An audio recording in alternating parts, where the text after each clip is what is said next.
Good evening. Thank you for the warm welcome back. Oh, I have to scroll. Ah. Yes, well, I never really made a promise this week. Exactly. For being late or not. Thank you, Hayden. Ow! Okay, why? Ow! Thank you, Octor, for the 18 months. It's almost 2 years then, huh?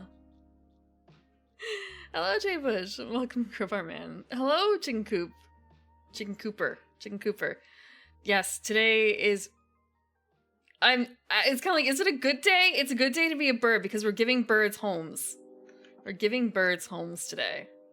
Also, there's one thing I forgot to do. There's one thing I forgot to do that's going to turn on. Wait, no. Okay, it's kind of a nope. That's not the cost. That's not the cost. The cost is this. Okay, it doesn't have an image. Where did I put it? Did I delete it? No way.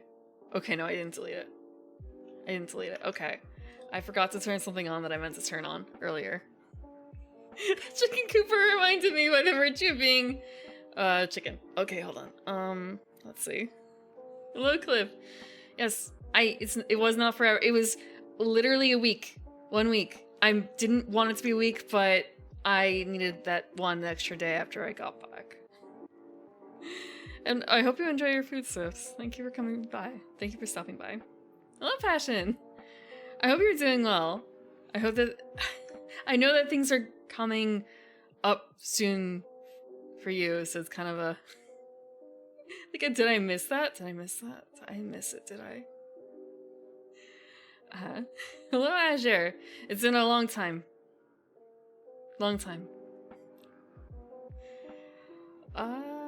Yes, I did survive Jay, just like you did. And you're in Actually, maybe I shouldn't say that.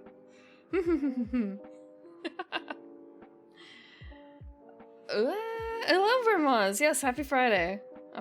For as long as... For another...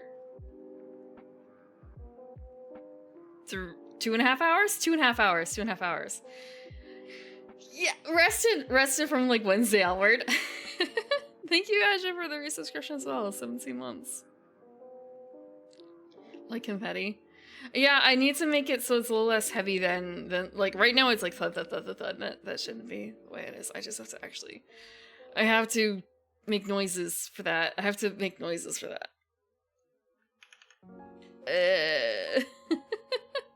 17 months, 17 days.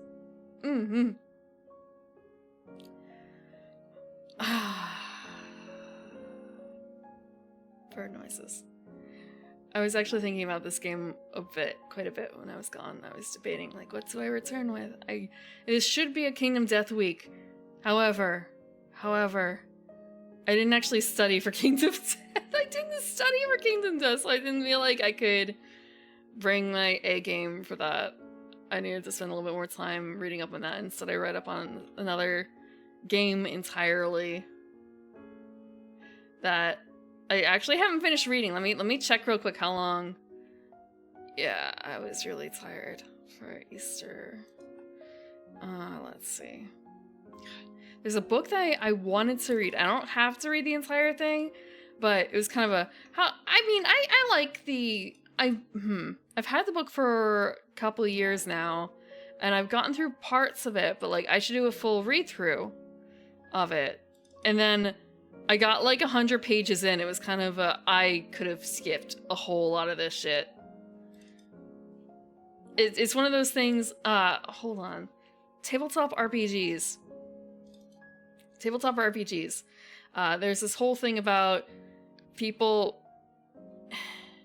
You can't ask for like $60, $70 for something that, I guess maybe like $60. I don't know how much these retail for. People want lots of pages. They want art, pretty art. They won't pay for something that's short. And it's kind of a man.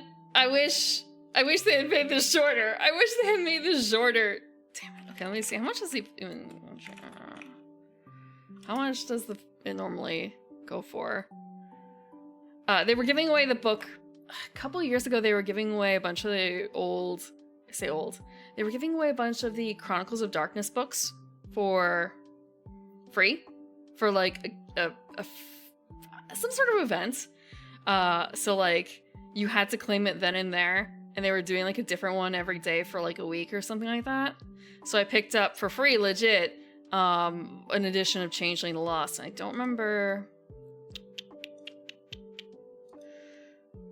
And I also got some other ones, too. Like, oh god. What's that? I got Changeling the Lost, I got Chronicles of Darkness, I got Hunter the Vigil, I got Vampire the Requiem. I think I missed out on a couple other ones. Like, I didn't actually log in during the appropriate time. Hello, Danny. Welcome, welcome. How much does it normally go for to get, like, a print copy? Not print, a digital copy. Oh, it's like 20 bucks now, huh? I wonder if that's, like, an adjusted price because it's so old now? But yeah, they could have cut a lot out, honestly. It's cool, I guess, but it didn't activate anything until it got to certain sections of going through the kiths, and it was kind of a, oh, I remember why I wanted to play this. So I spent a lot of time reading through the first, like, 100 pages of that book. Actually, how far did I get? Let me see. I opened it and then I closed it.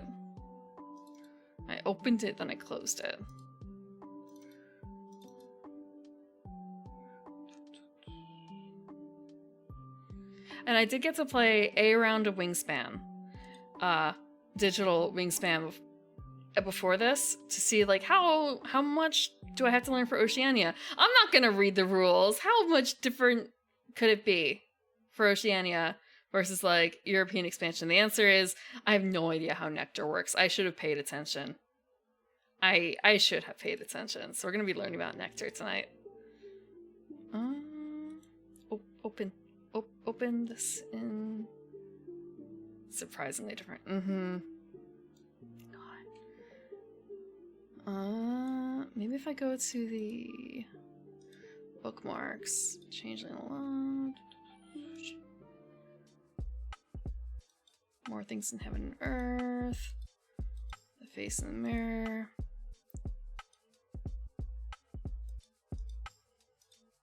I got through this. Okay. I made it. Wait, there's no way. I'm looking at this and it's kind of a no way. I didn't just make it through like 30 pages. I swear it was way long. I swear it was like 100 pages. They made it through. Trench Crusade? I haven't heard of that one yet. I haven't heard of that one.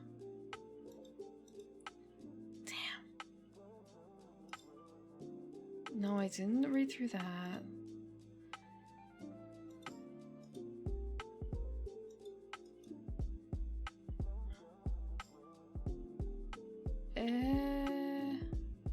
God, no. I read more than 30 pages. This feels so jank. I've read more than 30 pages. I'll have to check it later. Trench Crusade, huh?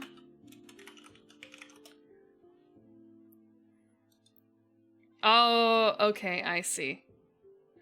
Skirmish scale tabletop miniatures game. Well, thank you for the water.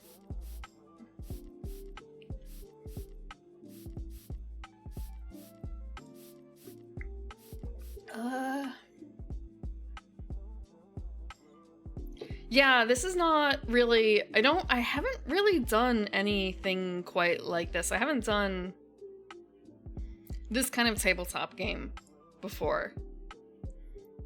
Where it's, look, there's almost always like an actual board involved. Bring your own miniatures. I was going to say, I don't have any, and it's kind of, just ignore everything. Don't look in the closet. Don't look in the shed. Don't look in the shed. Thank you for the resubscription, Jason. 6 months. Respectable. No models. Absolutely 0 models in the shed. I do actually have a few photos to share of my trip. I did tweet one of them. So it's not, that one's not a surprise. Right next to the body's no, the microwave is actually still in the kitchen. You know, this week. This week.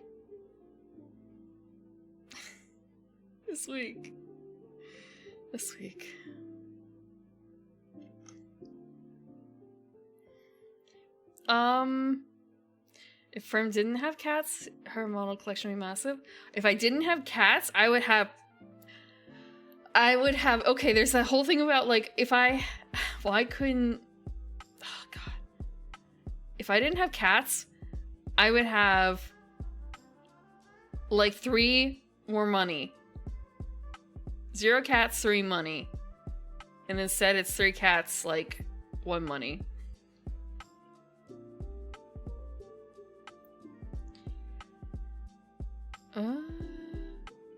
Let's see. Okay, actually, I wonder if I can bring this up. This might be a little funny looking. As ever. Okay. I'm gonna scooch over real quick.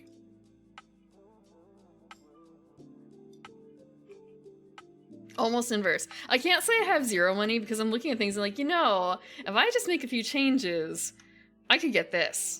I could get like the cheaper version, or I could maybe wait a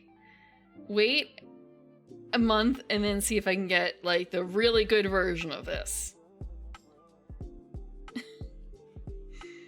Thank you for the bit.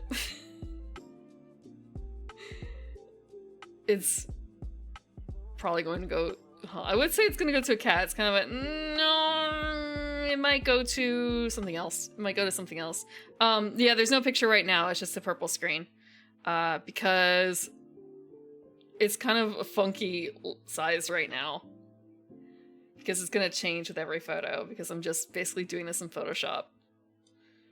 Why use the appropriate program when I can just mash Photoshop into this? So, I went to a place where they were doing solar eclipse, I don't want to say parties. Honestly, it's kind of a who would come here for the solar eclipse, but places were booked out. So went to go shopping at a local supermarket, and they had donuts. They had little displays for like, oh, for all your solar eclipse needs on 4/8/24, and they had 3 things that were kind of custom-ish to the solar eclipse. One was these donuts. Another one was they had cupcakes with the same kind of chocolate pattern on them. And then they also had cookies that had like sun, moon, and like people wearing, like, you know, the smiley face wearing shades. The sun's doing a thing. This is kind of cute. When you think about it, it's a little less lazy than you would think for being a chocolate disc slapped onto a donut. These do not have a hole. These are actually cream filled. The first one I had, I say the first one. They were over multiple days. They're edible. Yes, they're chocolate discs. Yes, that's a chocolate disc. The texture was fine. The chocolate was thin enough to be broken, but not so thin as to be like cracking immediately. It was a decent thickness. I was disappointed by the amount of cream in my first donut. It was kind of I can see what you tried here. I don't know where it went. You say they're moon pies. I did not get any moon pies. I don't think. I kind of don't remember the difference between a moon pie and like a whoopie pie. What's a moon pie? No, okay, I did not get a moon pie. There is frosting. Like I'm pretty certain there's frosting underneath the entire thing. So yeah, the cupcakes had the same yellow frosting and sprinkles all over. I don't remember what flavor they were, honestly. They had other foods too that were just like for your solar eclipse party. Thanks. They were fine. They were fine. I've had better donuts. But I've also had way worse donuts. The next thing is probably the best photo I got of the eclipse. I'm going to tell you, I went to a place where it was cloudy. Can you see it? Can you see it? It's it's in there. I promise you. I promise you that there is not a total eclipse. It's a partial eclipse. It's a partial eclipse. An awful lot like your pic. Yeah, just a tad cloudy. Actually, so I was actually staying with some family there. So we weren't planning on moving to do anything. Like we were going to stay one spot, and you know, if it happens, it happens. You zoom in, look, it's right here. This is it. This is it. It's almost done. Yeah, so I have a huge amount of photos. I've got like 50 photos, and almost all of them are clouds or something kind of like this, but mostly clouds, because someone would be watching the sky and saying, "Oh, you can see it through the clouds." And by the time I got everything ready again, it was gone. And it was totally cloudy during the actual eclipse. Yeah, this is before. Afterwards, it was like too bright. It cleared up right after the eclipse, like the total eclipse. It cleared up, but it wasn't as good for taking photos for some reason. It was just the sun was just a big ball of gas, and it was kind of hard to see the moon covering it. Like, it didn't quite look like this. Yeah. But yeah, otherwise, also it rained during part of this. I can't guarantee. I think I had an umbrella. I cropped out an umbrella. Yeah, so you probably got to something kind of like this, versus I do actually have a photo from totality, but it's not of the sun.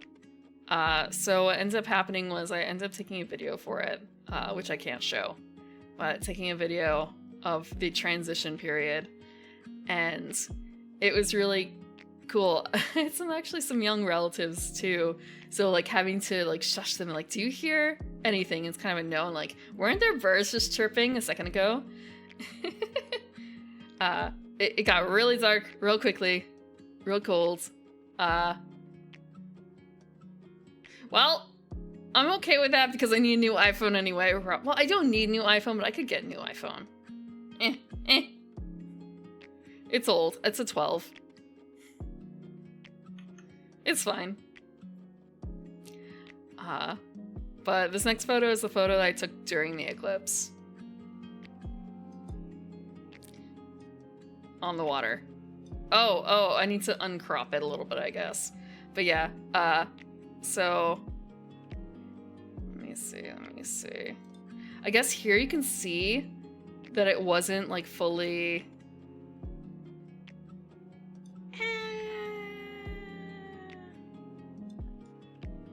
you can see that it's not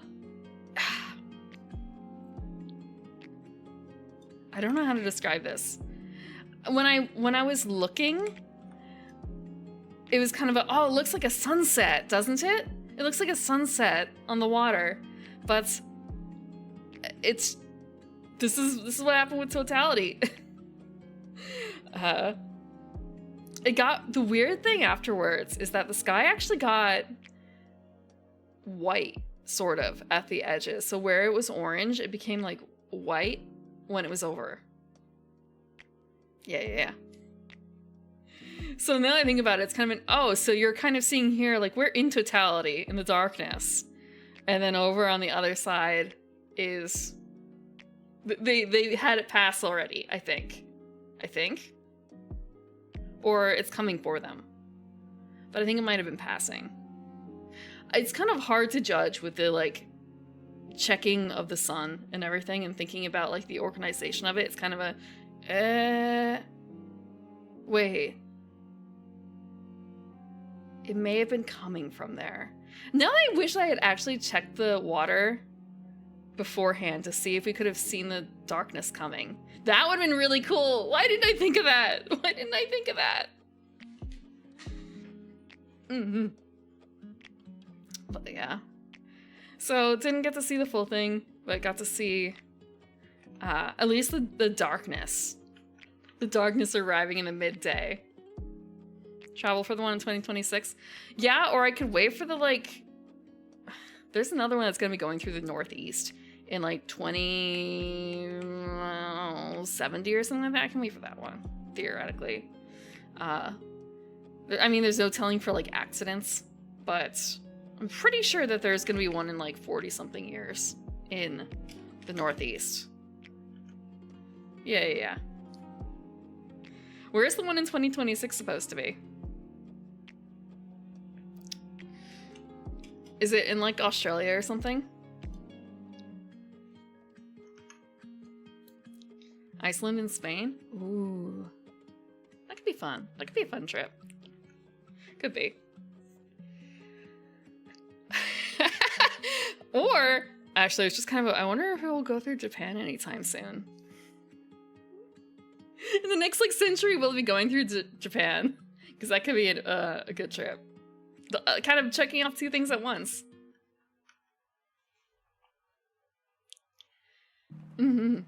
It's more fun to... Well, okay, it's not always more fun to travel with other people, but it can be more fun to travel with people. It's a real test of how well you get along. But I do also recall, like, right the morning before the eclipse, I made a Twitter post about, hey, it's like I'm in the video board game Wingspan, because just listening, there was nothing but birds. Nothing but bird noises. Nothing but bird noises. Lots of ducks. And some crows. But today, let me bring it up. Today is Wingspan. Blech. Oh, here's the controls. Let me adjust it.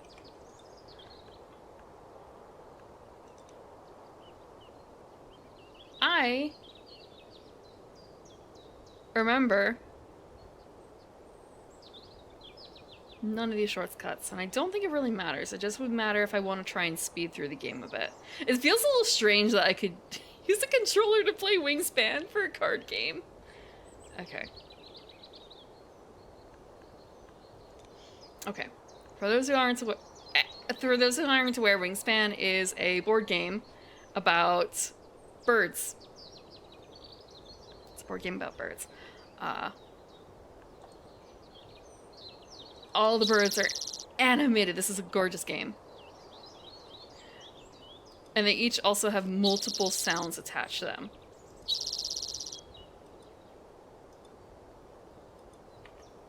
I've played a little bit of this on my own.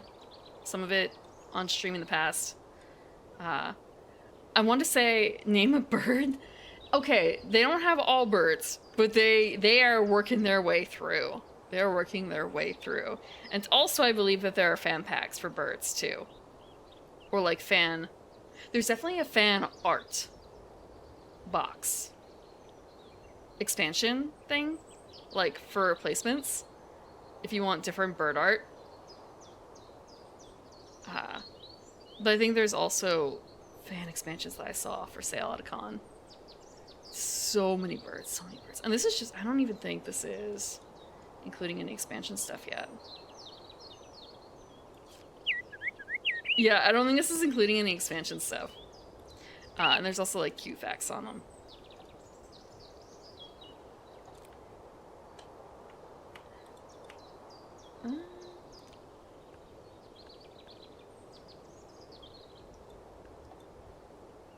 So I've been playing custom games. I actually should probably do a tutorial for, like, Europe. Europe had, like, nothing really new that you couldn't figure out just by playing the game, it felt like. Occupying 2 slots, easy. This is fine, this is fine, this is fine. Oceania. Nectar. I don't get nectar. Bearded eagle. I didn't want to do that. I wanted to do this. So if we do it this way, for B, for bearded. Black vulture. Do we pass it? I don't think I have that one unlocked. So these only cover the ones that I've unlocked. Bearded vulture. Okay. No. Is that American? Or rather North America? Do I have...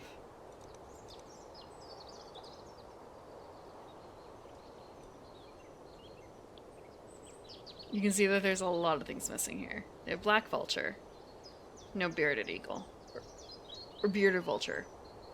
But then again, there's a lot of blank spaces in here. And part of it is that it only captures birds in here that I've put down on my mat. So I may have seen them. But I haven't actually captured them, so to speak. So for some of this is going to be kind of a, well, do I want to fill out my book or do I want to win? Because there are some optimal choices you can make in here.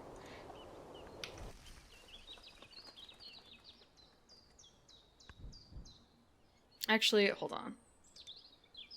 I'm actually going to pull back.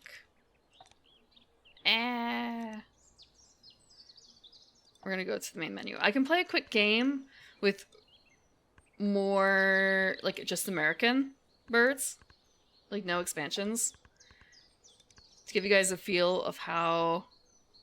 Chihuahua and Raven and Common Raven in the bird deck. Okay, that's fine. So... we can change our portrait. I choose green.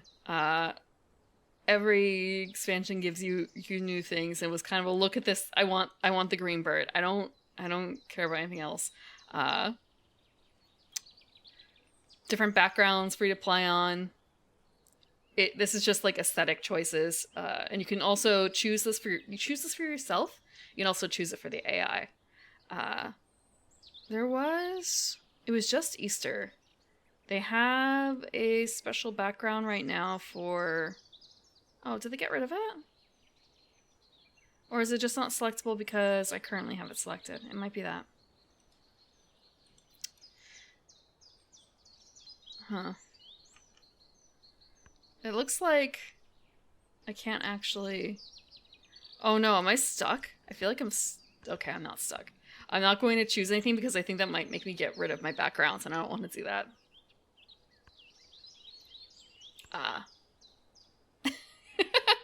I'm going to change, I think, this one. Mostly because I just want to change the backgrounds. Because right now I think it's set to Easter. And I'm going to swap it to something else. But what do I swap it to? Where does our sleepy koala live?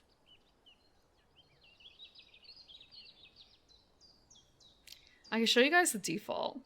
What season? Oh, you know what? It's kind of Sakura season, isn't it? We could go for that.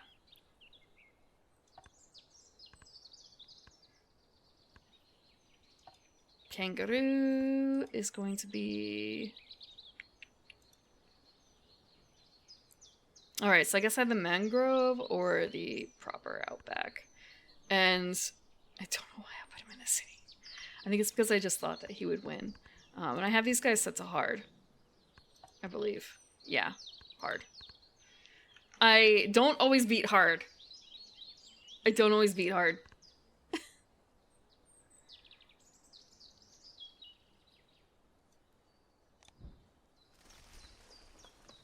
Yeah, this is the special background for Calico. It's their tie-in. Okay, so initial setup, we're going to be choosing, we get to choose 5 things between cards and food.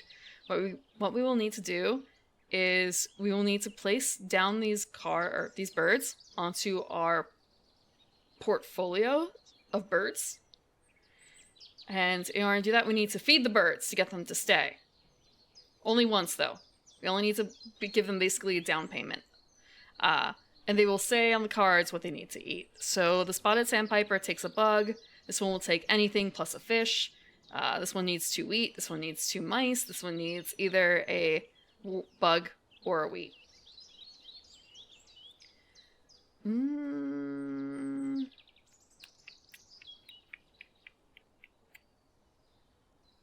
Huh. Okay. Let's see. Dumpster photographers' heads. A lot of things do, right? A lot of birds, I feel like, do. Unless that was an... was that an Attenborough? No, it wasn't an Attenborough thing, was it? No, it couldn't be. No, it can't be. It can't be. I think it was a different person. I don't... I'm not much of a bird person, aside from this game. Okay, one more thing to note about these birds is that they can only live in certain environments. We have 3 environments, and then the icon up here with the little wind symbol is the play a bird symbol. We're going to have 8 actions. The little blue chits. Those are our action markers to let us know what we've done in the past and what we're currently doing. So we can spend those however we want on any one of these 4 actions on the side. We can use it to play a bird, which will place it in one of these locations, or we can use the ability associated with this location, which, so the forest gives you food, the grasslands lets you lay eggs, and the water lets you get more bird cards, like the riverway, the waterway. And when you decide to, when you do go through with one of these actions, one of these 3, you also get to use any bird abilities that are in brown here, like with the when activated. You basically go in order from right to left through all the birds' actions, if they have one. Not all birds have an action that can be used during that time frame. Some of them are more when played, some of them might be once at the end of a season, some of them might be at the end of a game, all sorts of stuff. Or there might be things that are... I'm trying to think. Like, when someone does something, you get to do something too. It's not so much passion, I guess. This is not something I'm, like, super good at. This is just a game that I've learned to play, and I know what the best strategy is, and the best strategy is lay some fucking eggs. That is the best thing to... At least at the end. At the end, just as many eggs as possible.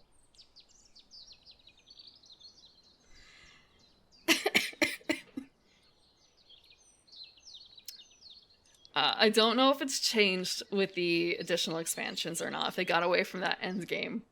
The egg game.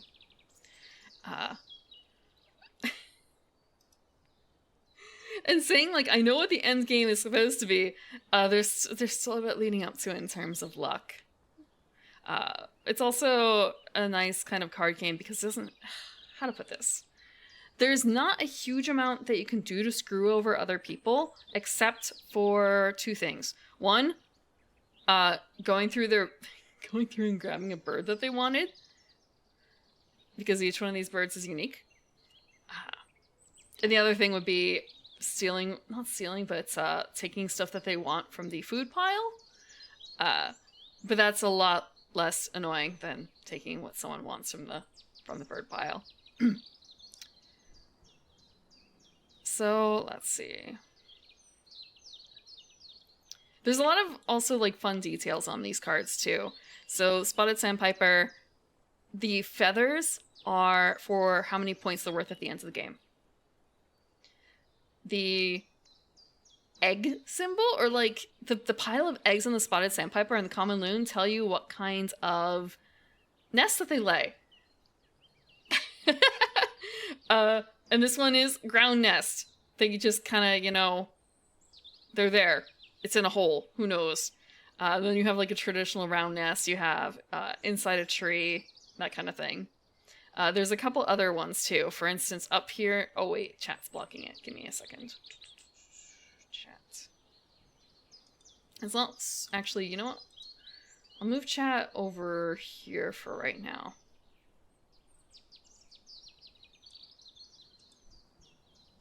Okay, so in the upper right corner, there are 4 cards. Those cards are meant to represent end of season goals.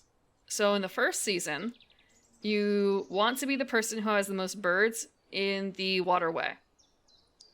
In the second season, at the end, you want to have the most eggs in the grasslands. Third one is you want to have the most eggs in those ground baskets. The last one is you want the most... oh, frick. Okay.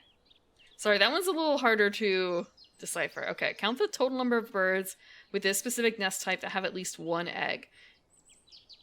Each bird counts just once, regardless of how many eggs it has. Starter nest count toward this goal. Aha! Okay. My first scraw. My first scraw. Yes, I brought him back. I brought him back temporarily. Thank you. Thank you, voices of birds. Thank you, bird voices.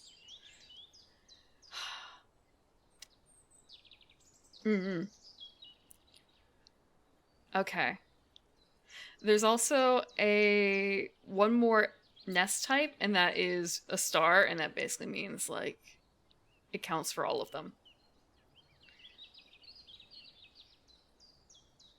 But that really only applies for these 2 cards with the nest symbols on them. I guess there's like 2 more things actually about the bird cards. One, they tell you what the general wingspan is on the bottom in between the wings. It's a cute design choice. And on the back of them, at least in terms of the video game version of the game, they have trivia about the birds.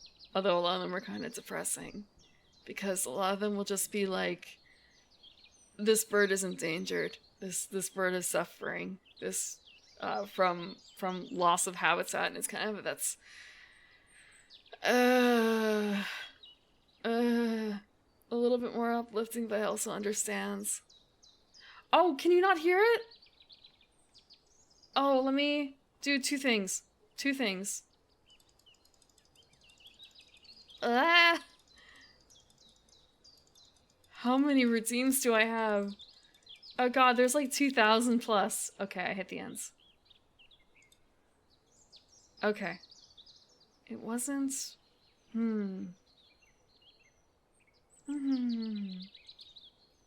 Yeah, no.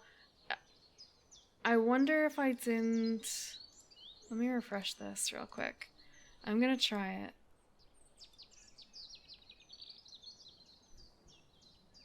Where is the audio going? Where is the audio going? Oh! Okay, one more time. I'm gonna do it.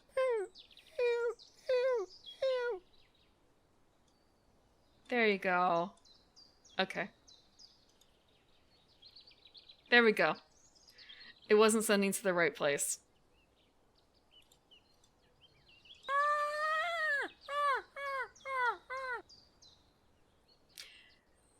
I thought I knew. I thought I remembered what everyone's bird noises were, but I actually don't remember everyone's. In terms of, like, who's who.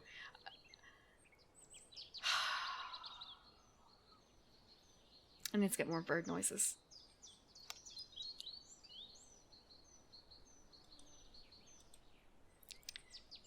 Right, when we buy the birds, we'll get to see them animated and to also hear their noises. Oh. Or I could just select and you could hear a little bird noise.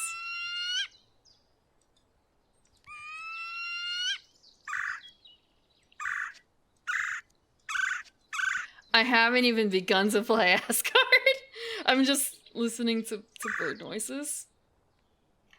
I'm just listening to bird noises. Oh, actually, the first thing I should do, there's another...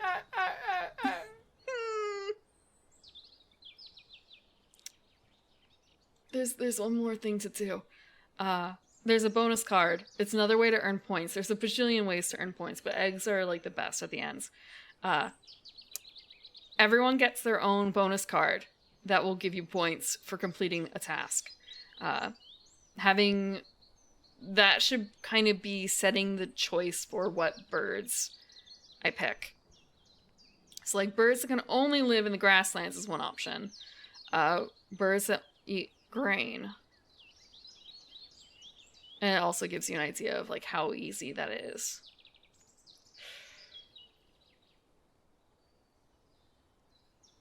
The problem with this one is it requires me to max out this, and I don't know if I'm going to be able to do that versus this is easier. So I'm going to go through with this.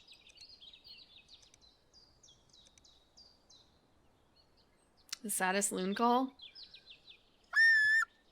This one?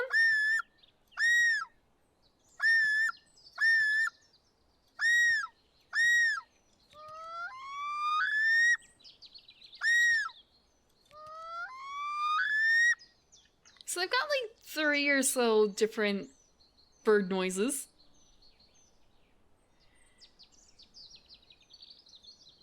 For instance, this guy, the American goldfinch, counts for both. Both of the cards that we had. We also have the opportunity potentially to get other cards later. For instance, the spotted owl allows us to get a new bonus card. Thank you. Thank you, seagull. Actually, I feel like the seagull has to be in here, right? But I don't know if I've ever actually gotten a seagull. Okay, so I want to... That's a one-time use. This one is better.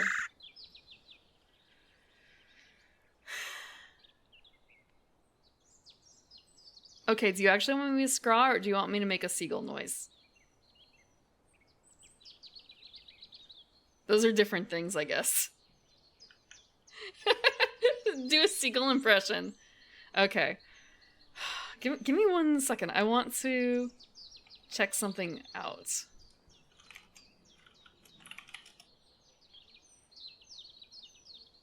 Okay, you guys won't be able to hear this.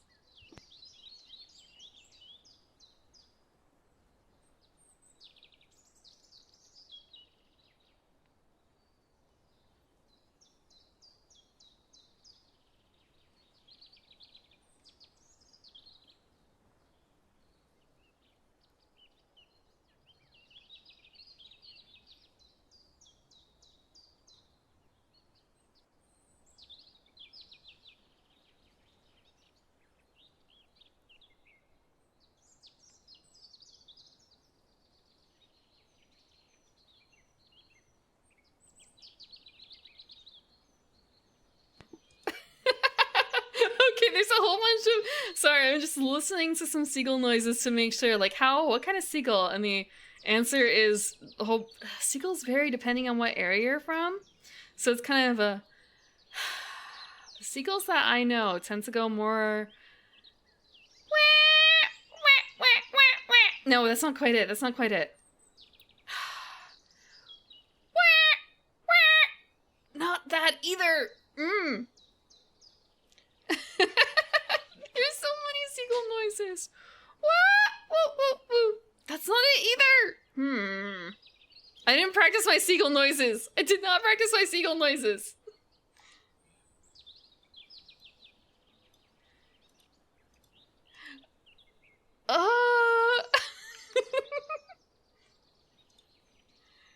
Come on, people with seagull noises. And now it's kind of like, you know what? Is this a... God, it's like... Wait, was that an AI? Yeah, I'm pretty certain this other thing was AI. Like, how dare they?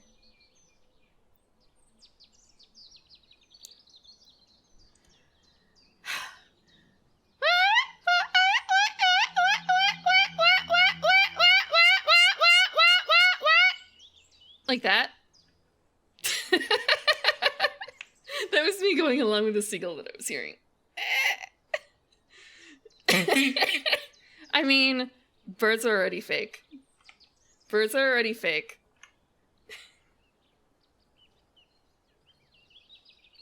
Why else would they be in a board game like this? Okay.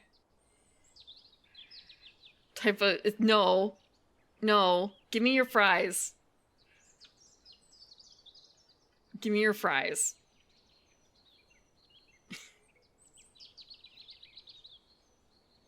I don't want the bread. Give me the fries. Let's see. Common loon. Do I want? Yeah. I don't like any of these birds. I don't want anything. Look.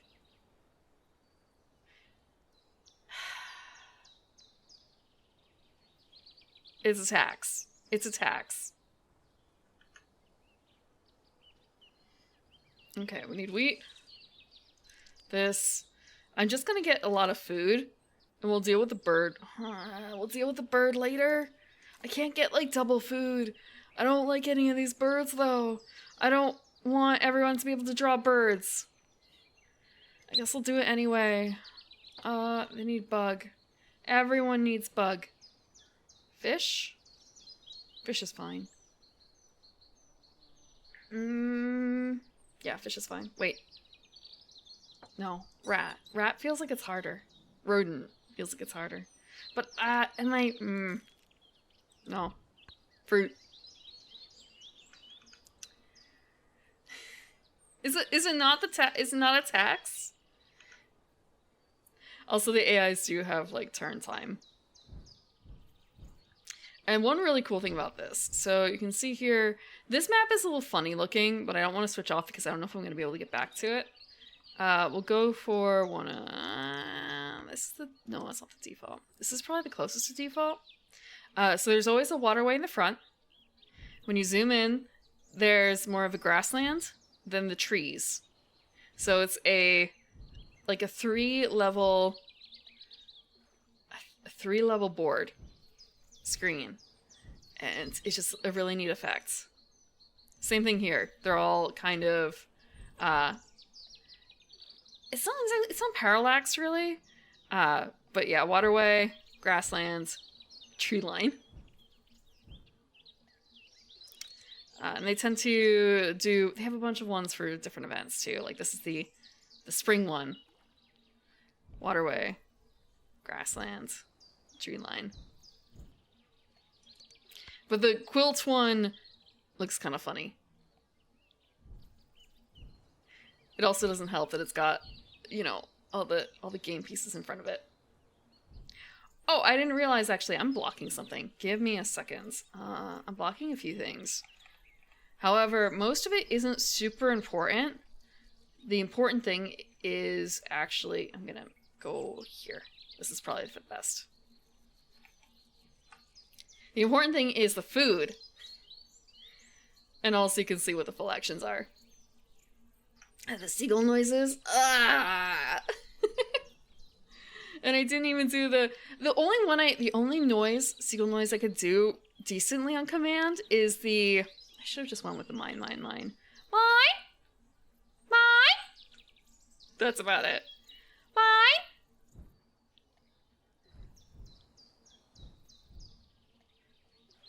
Okay. Oh, we can see what the birds are here.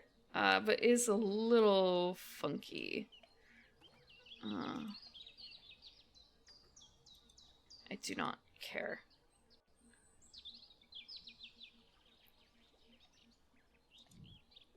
Okay, so this is the best way to say it.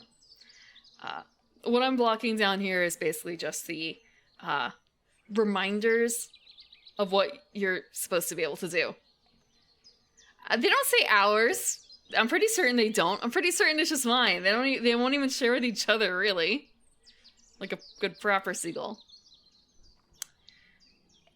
A brown-headed cowbird, a prothonotary warbler, and a king rail, huh? Okay. Some of the expansion cards, or maybe these are default cards, they might be bonus cards that might be get bonus points for birds that have body parts in the name, or colors, or things like that. Oh, you're talking about yourselves.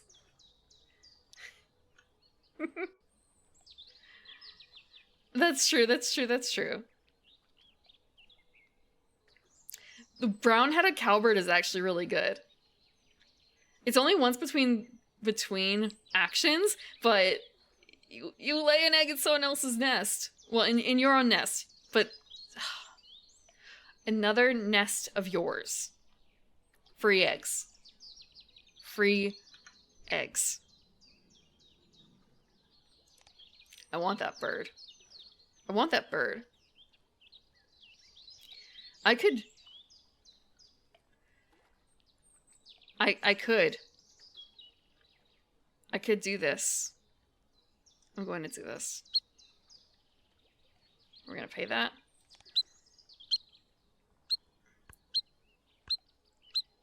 Please, no one else. Please, no one else. Okay, excellent. No one else took it. Okay. What did they do? Okay, they'll tell me. There's also like a short form up here. So I can like click on any ones to see what their rough status is. It doesn't really... How to put this? It's pretty empty right now. It may not mean a whole lot. But basically showing what birds we're building up with and how many eggs they have. It's really good for basically like, I don't want to say it's card counting exactly. You're not card counting, but like getting a good grip on what your opponents are doing, how close they are to things. This also helped me because right now we need birds in waterways. I've never played Catan.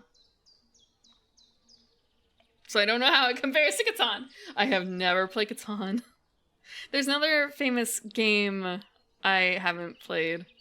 I don't remember what it was, though. I keep forgetting what it is. There's Catan and then something else. Like, one of the big old board games. I say old. It's not really that old, actually. It's like maybe 20 years old. Maybe. Yeah! Yeah, but you're not the person who's like, oh, board games. And people be like, Catan, it's kind of a,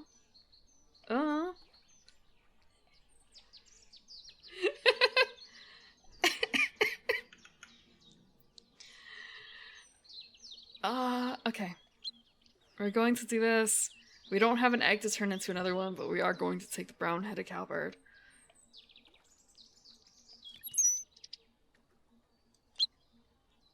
Okay. And because we took the action, like the waterway action, it goes through the birds, or the bird, with brown powers. So when activated, everyone draws from the deck. Yes, we're going to do that. I'm going to choose a card. Get a free juniper titmouse. Gain 1 from the supply. Ooh. Excellent. So technically when I played the Spotted Sandpiper, I took the purple action. There's a little white box up here to show I spent one of my chits, one of these blue chits, on this action. And the same thing down here. I spent 1 action doing the waterways to get the brown cowbird. You will deny yourselves fulfillment by playing Catan. At least I played Dominion, I guess. Although I prefer Tonto. Man, if I look it up. Big old board games. Catan.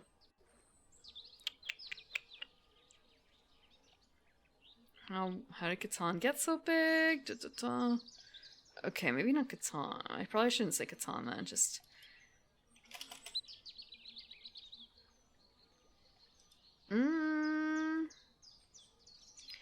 I can't even say like the board gamers board games. I feel like Wingspan has definitely not gotten that big, but it's still considered a decently respectable game.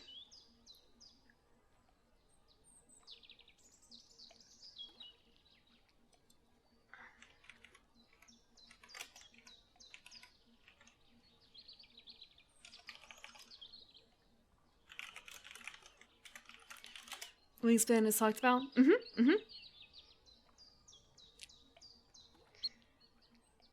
So 2000s board games gives me like Monopoly and Dixit and Life and stuff like that. And it's kind of an, that's not No. More board game. Okay, maybe 2010s?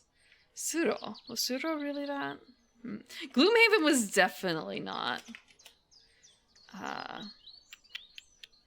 Maybe I should say, like, most important board games of the 2000s. Movie seen it? Yeah, I did play that. Carcassonne! Maybe I'm thinking of Carcassonne. I feel like that's another one. It's the C's. It's the German... I think it's German. If it's not German, fuck. Carcassonne.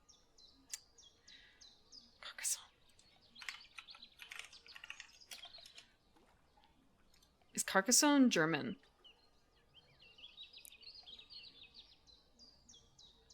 Designer Klaus Jürgen Ried. Yeah, it's German. It's gotta be German, right? Yeah. So yeah, I feel like I kind of missed out on the German board game. Settlers of Catan is... I feel like Settlers of Catan is also German, mostly because I'm thinking about... Yeah, it's German. 100%. Okay. I didn't have a strong...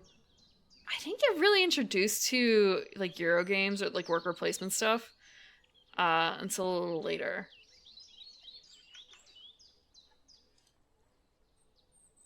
And I'm still not, like, a huge fan, necessarily, of worker placement.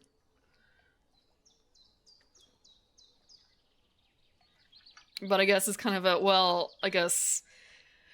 What is worker placement, really? What is worker placement, really?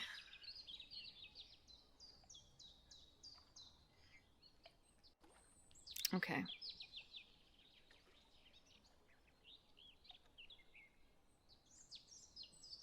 The dick sissles also...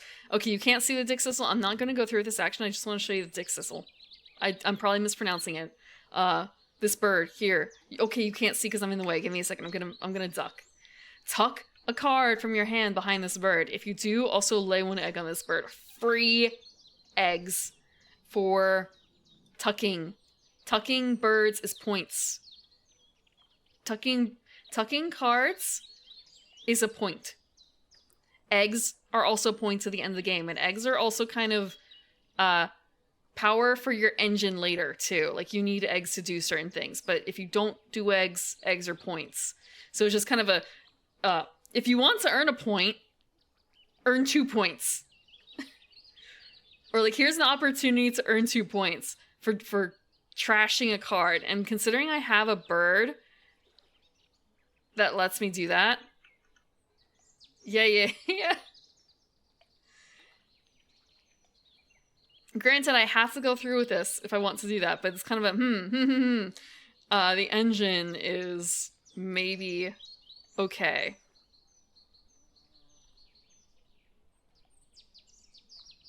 I think Juniper Titmouse is probably better. I don't have the food for it though, which is a problem. So I might want to play this guy first. I think I will. Actually, first I have to undo. I don't actually have the food for this because this requires a bug and a wheat. If I had two... If I had like a fish and a fruit, I could use those to substitute a bug. You can use any 2 random foods to substitute for one other food, but I don't. It is not very efficient. It's useful, I guess, if you have something that allows you to gain a lot of one resource, because then you can just power through. For instance, wheat. So yeah, this is not as good of a power as the other one, but at the same time, it's... I can do it right now. We'll do wheat.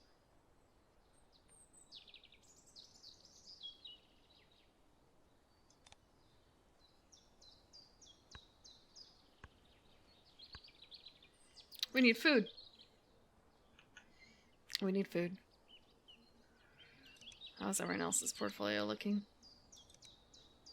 Red Wing. Oh, look, he's in ring build gold!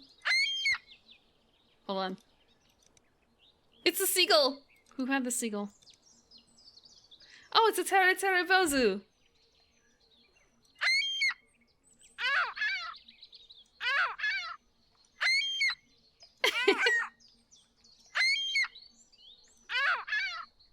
This is the seagull that I know the most. These gulls steal food and eggs from other birds and scavenge at garbage dumps. Never would have guessed. I don't actually know if I have that gull in my collection. Actually, what was his ability?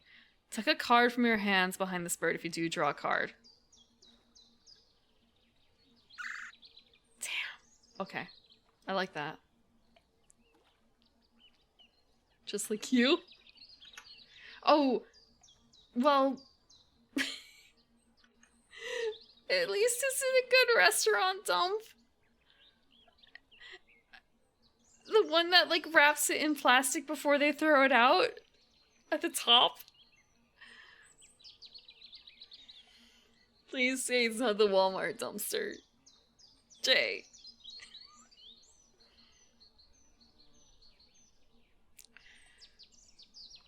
I want the tick thistle, but not enough to, I think, go through with that right now. You won't, Jay.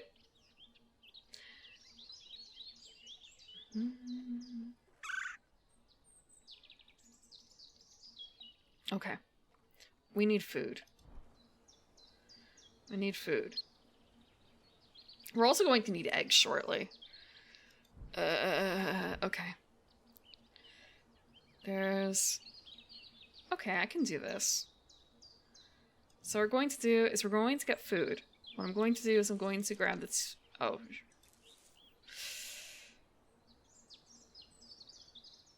I could dump a card. I don't really want to dump a card, though. We're going to grab the bug. And we're going to take a wheat. Caching food onto a bird is also a point.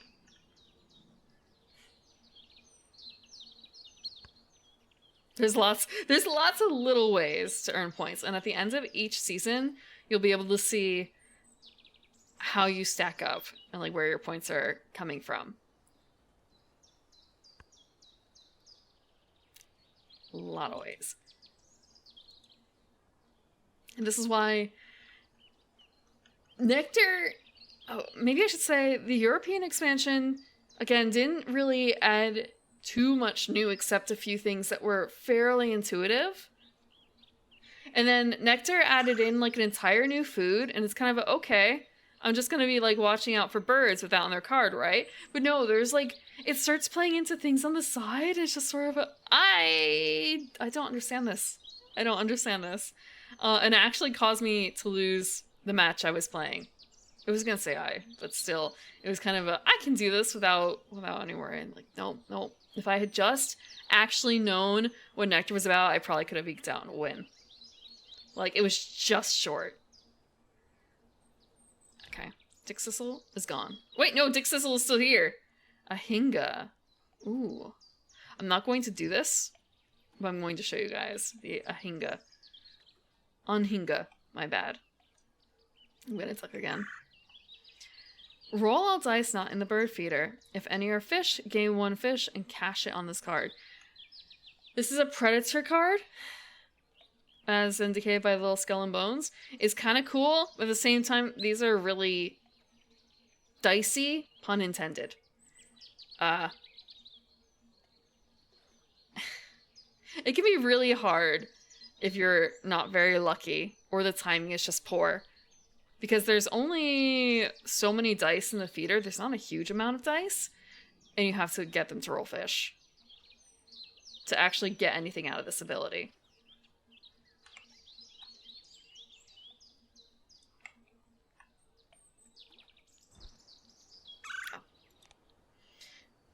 Let me see. I have no idea how many dice are in the feeder. At least 3. Oh, 5. There are 5 dice. I didn't actually realize that up here there's a little thing for that. Let me move again so you guys can see. Okay. So yes. This is the dice that are in the feeder that I'm able to take. And there's 2 on the outside. There's also an additional rule in here that, let's say there were only 2 dice in the feeder, and they're both the wheat. You can re-roll then. Normally, you can only re-roll when there's 1 dice or fewer.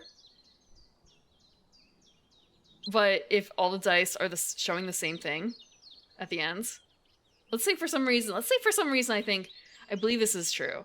Let's say all 5 dice roll wheat. You could re-roll. You could re-roll.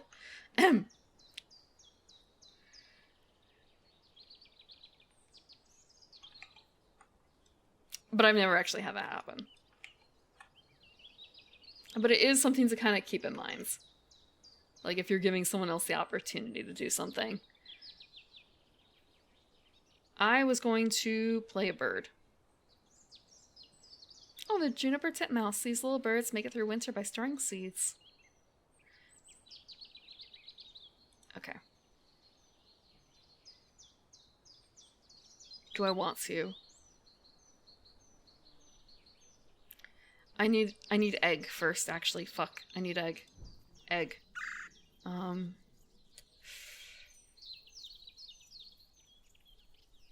Do I actually have... I don't actually have something for this. I need to get a bird that does this. I need to get me a bird that lays eggs in a basket. Frick. Okay. So first things first, I'm gonna play a bird. We're gonna feed it wheat.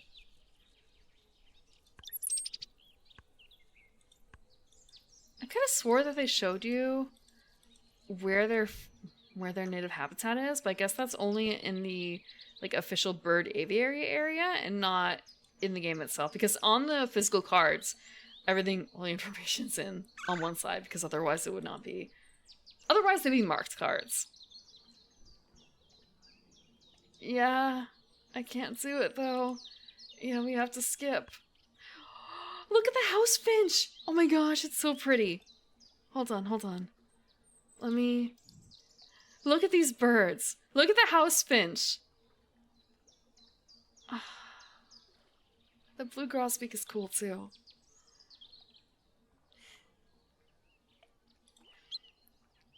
The house finches can flock in the hundreds. That might actually be kind of terrifying. The pink gradient birds. Grosbeaks especially like tangled vines and shrubby areas on forest edges. Okay, that explains a bit. But yeah, so the Dixisel is an example of the trivia that's not specific to that bird, but at the same time, you might see this a lot on the cards, to be honest. This bird used to live in the eastern US, but its range has shrunk due to habitat loss. We need one of these two. We need the house finch or the blue grosbeak. We need the house finch. I just noticed how many eggs it can host. Yeah, we need the house finch. We need a house finch. Okay. We need a house finch.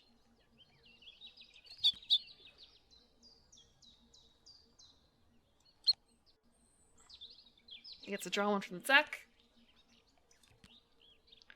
An egg on any bird!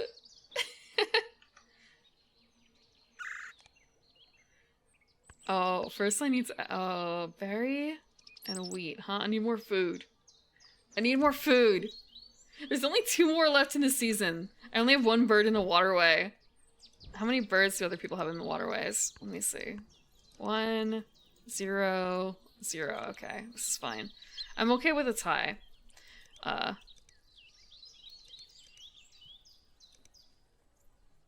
tie so far, I should say.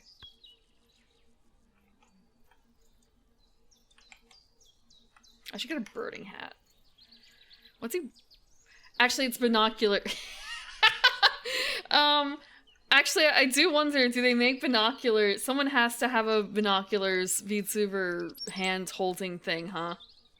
I feel like that would be something that you would use for bad motives, but at the same time, I'm birding here. I'm birding here. It's perfectly acceptable. It should be perfectly acceptable. I'll have to look for that later.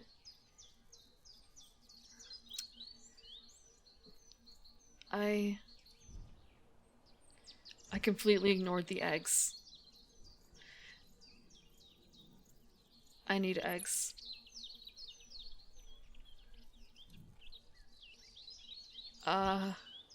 Where lay egg?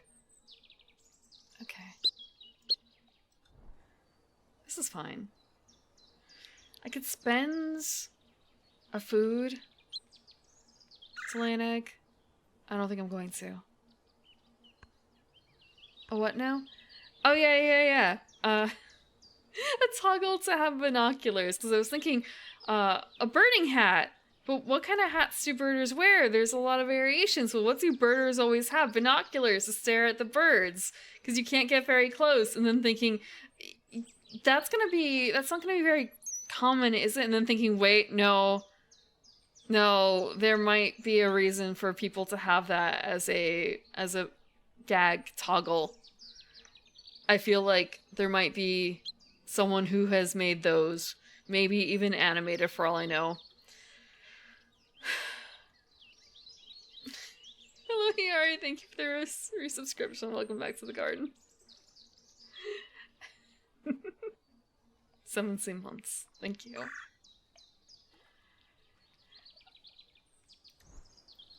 I hope you've been doing well. Let's see. Bird. I had a plan for the birds. I had a plan. Eggs. I got eggs. Look at the black skimmer. Give me a second. Okay, that wasn't the right thing. I wanted to do this. We're gonna look. The Chihuahuan raven. I'm not gonna...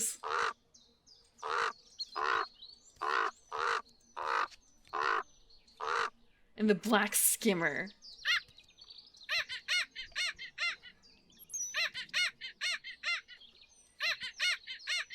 I've never heard of a black skimmer before. What is it like? Skimmers plow the water with their beaks, snapping shut when they hit a fish. Okay.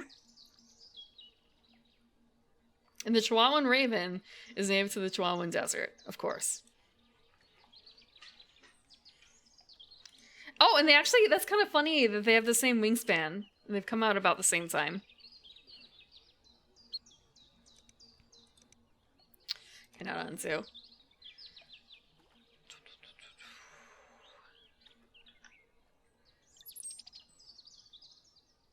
Do I want to? Actually, what does it look like? What does everyone else's look like? Nothing? One. Okay. I could do this. I have to make some tough choices.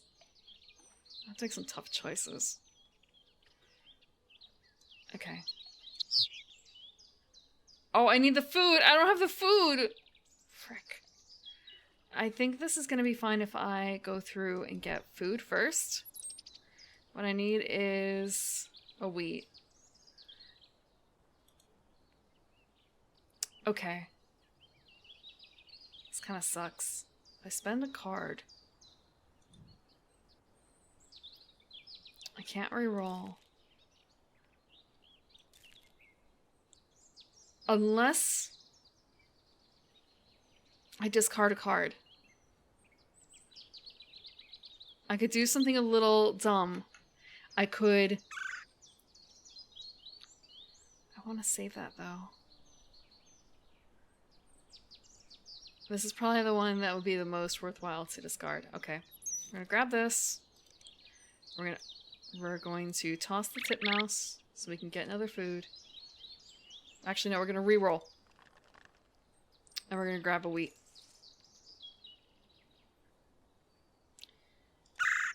And we're gonna grab a wheat from doing that. So by spending a card, we actually got 2 food. Or rather, 3 food? 3 food instead of 1 food. We could have been really unlucky. But wheat's pretty available. No slots available? No slots available? Because I didn't play it yet! Frick. Okay. And this shows what the point scores are like. 3 of us are tied for first.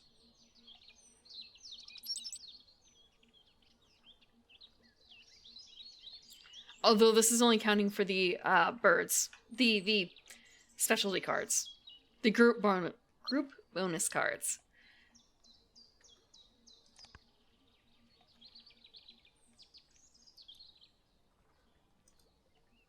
Okay, waiting for the actions. I can see the birds down here, and it's kind of an, oh, these ones look cool too.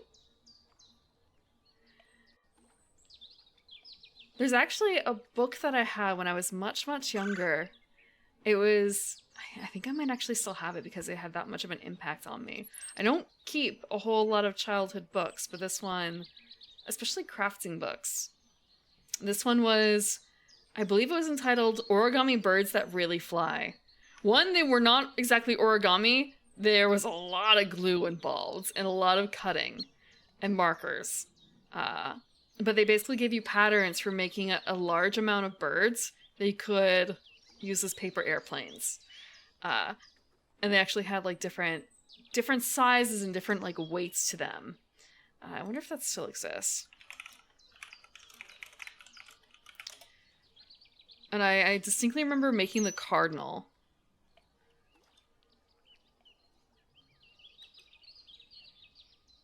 I found it.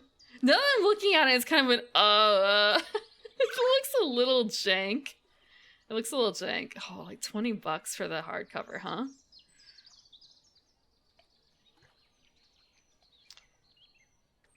Scissors, paper, and glue. Paper birds that fly. I wonder how old this book is. It was originally from 1996. Huh. Let me see if I can get the picture out.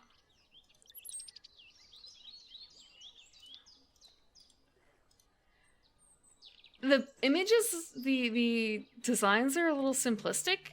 At the same time, however, looking at it, it's a bit of a case of, well, for little hands, it's hard to imitate this as it is, so it's best that they're simplified. A Holy Grail find? Oh, I still have a copy of it. I did not... I'm pretty certain I could go down to my library and find it. Let me see. Where do I put this? It's a book? It's a craft? Hold on. Actually, I'll put under... maybe not here. It's fine.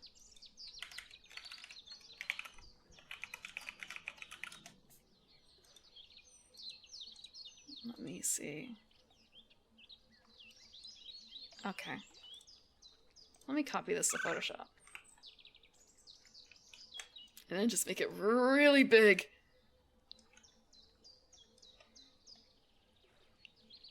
Okay, this is the book I'm talking about. Actually, I'll move it over a little bit. This is a bit of a rough copy. They also had a, look, they have a dinosaur over here. You can make a dinosaur on the left. But yeah, so like the wings actually have quite a bit of weight to them because they're like rolled at the top. At the, I guess like shoulder area? So the birds all have a bit of a different weight to them. It was a really cool, it was a really cool craft to do. But it definitely takes a little bit. And also I guess, you probably want to start with the colored paper, otherwise you'd have to, for instance, in the flamingo case, you need to print it, or marker entirely?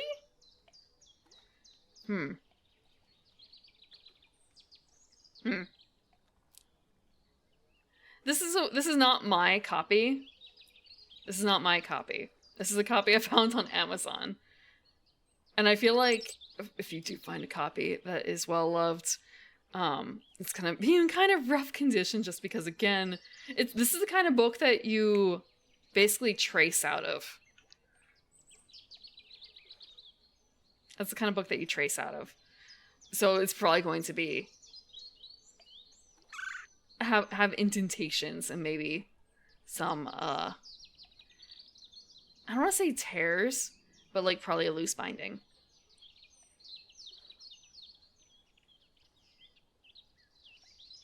Actually, give me I'm going to take a quick break. I want to go see if I can find my copy of that book really quick. I know where it would be. I know where it would be in the library. It's not a wild goose chase. This is a real live fake bird chase. Give me a second.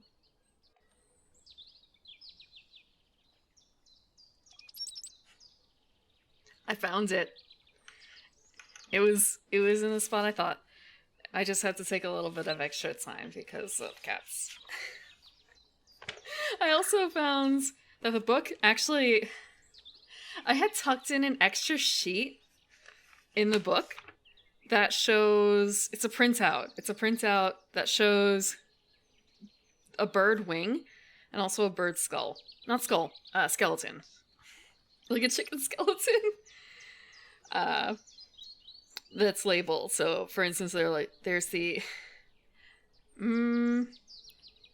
looking at these, and what's the least likely bone for a human to have, or a humanoid to have? A hallux. Do humans have halluxes? Do they have pygostyles? Ilioasiatic fenestras? Hypocleidiums?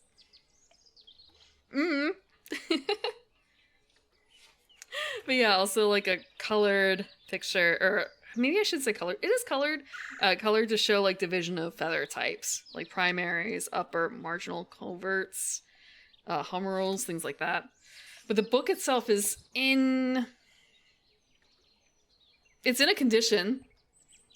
It's if you said that the one that was on screen earlier was well loved, well, this one is the most beloved. The most beloved. I mean, it's not in the worst state, but like, it definitely would never pass for new. No. The binding doesn't look too bad. It's just like the corner is a little folded over, and there's some like bits on the front, like where the paper has been rubbed off. And looking at it, it's kind of a, did I not? Okay, I guess I didn't. I was wondering if maybe I folded over the one that I made, the corner or something like that, because that is something that I may have done in the past. But it doesn't look like it. There's actually quite a bit at the beginning. The first 17 pages, okay, I shouldn't say 17. The first 10 pages are dedicated to teaching the reader about how flight works, which is neat. With drag and all that stuff. Lift and drag. The different types of feathers again. And then there's another like 7 pages dedicated to the basics of constructing, like what a mountain fold versus a valley fold is, and like how to get a good fly out of it and stuff like that. And then they go into the different birds. And at the end, there is in fact I should probably have this up in the back. Since I'm discussing, not this, the bird book. Let me see. There was a index at the beginning. Pterosaur. There is in fact the one on the right, or left, the one on the left, the dinosaur looking thing. That is a pterosaur. So looking at, there's the flamingo, the goldfinch, the blue jay, is that a wandering albatross at the end? Let me check. No? It looks very close to the albatross, but it looks like they didn't go through with the wing patterns or tail. Like a simplified version of it. The wings look kind of wrong. 1990 something. 1996. 1996.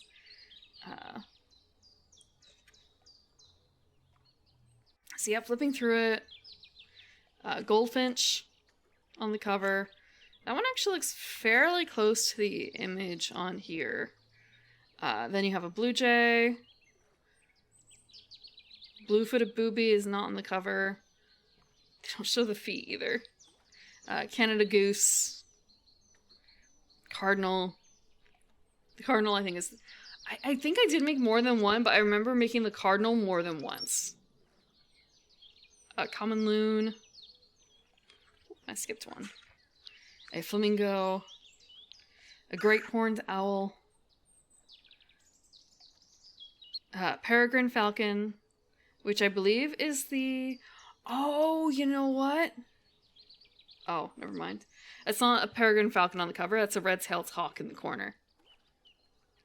They have... I think they have a similar body shape.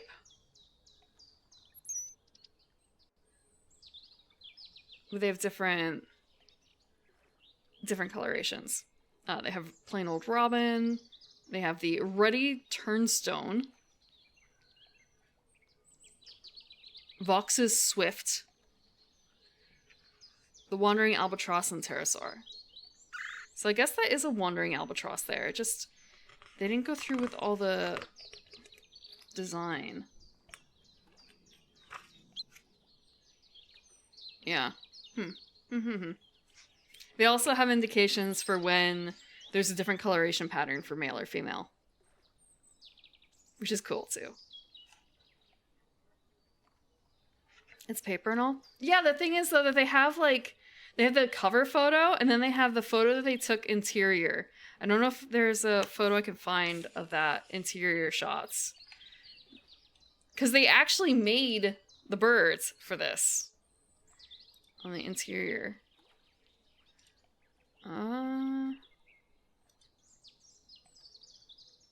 Wait, hold on. Is this based on an even older bird box set?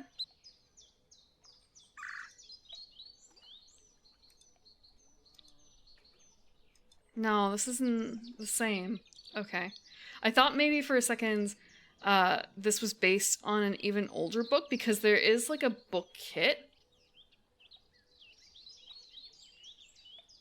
that's available. However... I'll grab up a picture of this too. And you'll see why I was a little confused. So there's this too. I have the book. I didn't know that there was a box. So kind of a... this looks older, the box styling. I mean, they both look kind of... They both look old. They both look like they should be older than the 90s, honestly. But they're the same age. But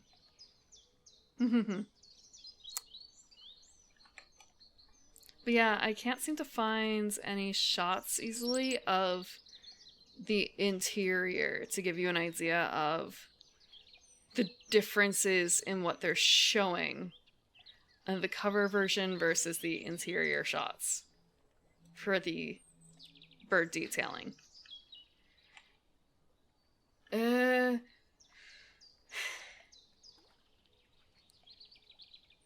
Hello, Billy. They don't have the sharp edges. To me, this kind of reads almost 70s with the color choices. For the book, though. For the box, that could be 60s. That could be 60s. But yeah, bird book. Bird crafting book. I wonder if thinking like, oh, that'd be fun to try and make one of those again. At the same time, though, that's good. Do I have better motor skills than like 30 years ago I'm not... I would hope so. I would hope so. I would hope so.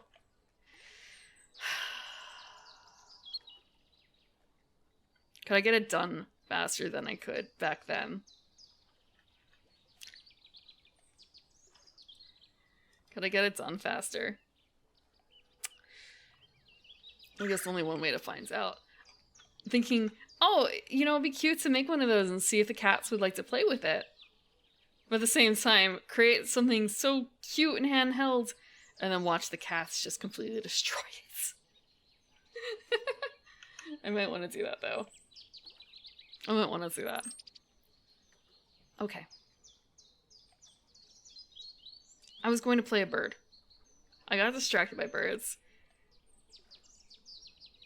Yeah, I wonder how easy some of these you would be able to recolor some of those origami birds into birds from this set.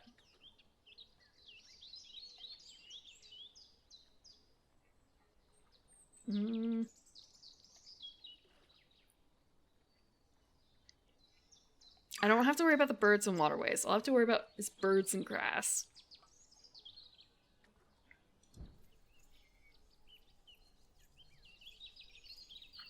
Do I have a food. I could put it anywhere. I could put it anywhere. What do I want more of? This is fine. We'll pay this. We will spend egg here.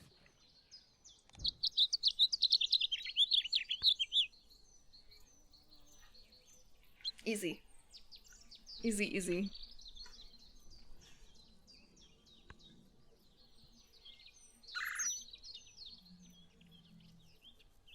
Oh, right. Whoever is first, the player token moves. The first player token moves. So I was first, now I'm last. So I will be every position at some point during this game.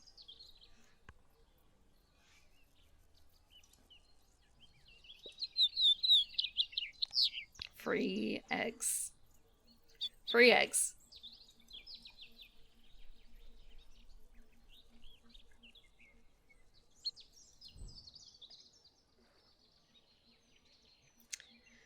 Let's see.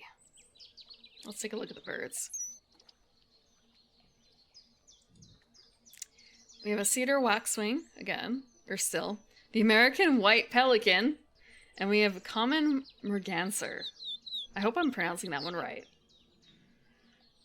But, oh, that's a predator bird. Discard one fish to tuck 2 cards from the deck. From the deck! Behind this bird.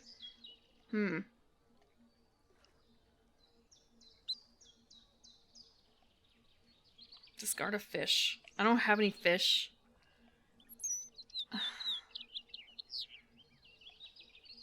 There's so many cards in here that are about throwing cards away. I don't have enough cards to throw away. I don't have something that allows me to do that.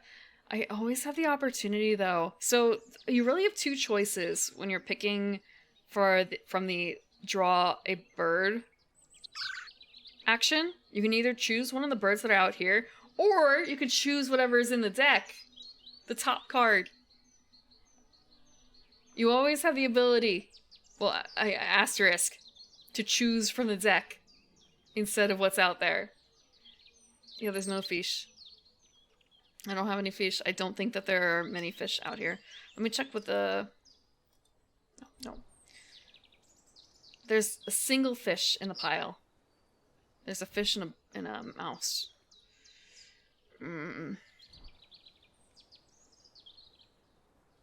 This one can only go in the grasslands, too.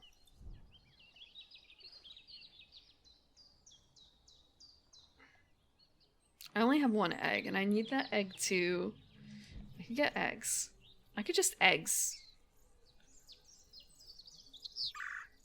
I could just lay eggs. But I don't...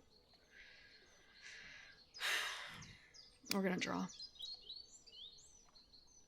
Heart of the bird. A loggerhead shrike. Once between turns, when another player takes the gain food action, if they gain a number of mice, also gain 1 mice from the supply and cash on the guard. That's a pretty bird. I think this might be a trashed bird.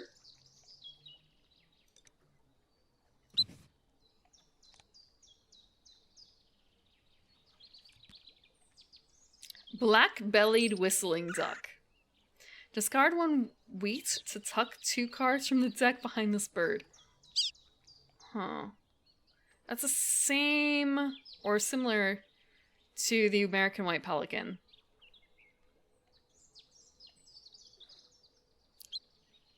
Okay. A lot more egg space, though. I'll draw 1 from the deck. Barrow's Goldeneye. When another player takes the lay eggs action, this bird lays 1 egg on another with a with a tree nest, or like inside a tree nest. On thorns. The black-bellied whistling duck. These ducks will lay their eggs in the Savini cavity nesting duck. Okay. Let's see.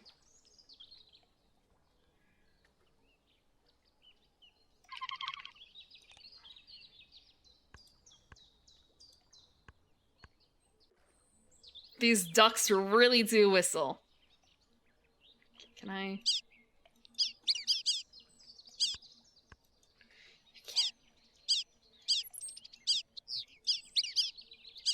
They're not whistling. Oh, the shrike.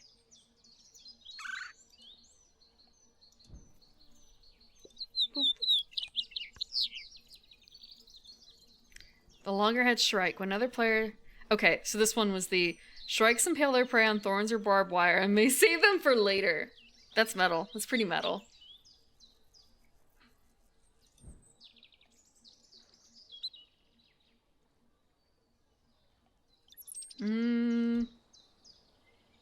Where do I put it? I could just tuck.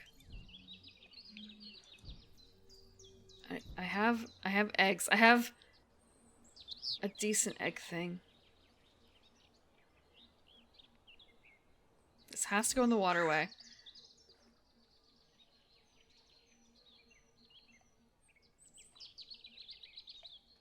I need a fish. All I need is a fish to place that bird. I actually don't have anything else that goes in the woods. Damn. Okay.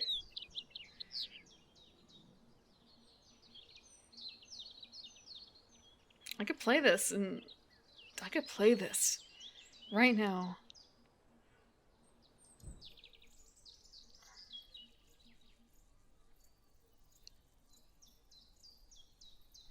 I think I'm going to. We're gonna spend one of these.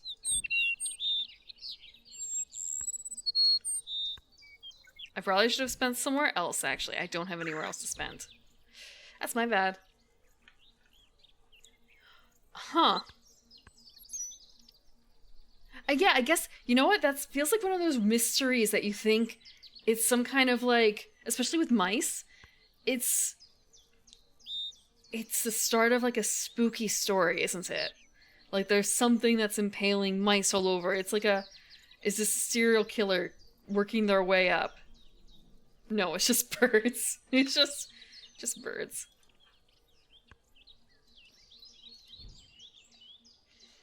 Okay, we need... Is that still the only one I have with a... Yes, it is. Okay.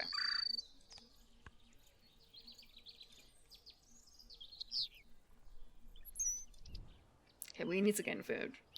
We need to gain food. We need... fish. I could trash a card for another food.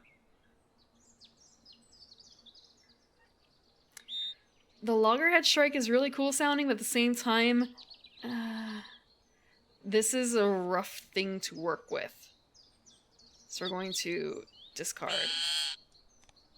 to grab Another wheat. Actually, no. We need a bug. We need a bug. We'll get a wheat. Now we have enough for the Barrow's gold eye.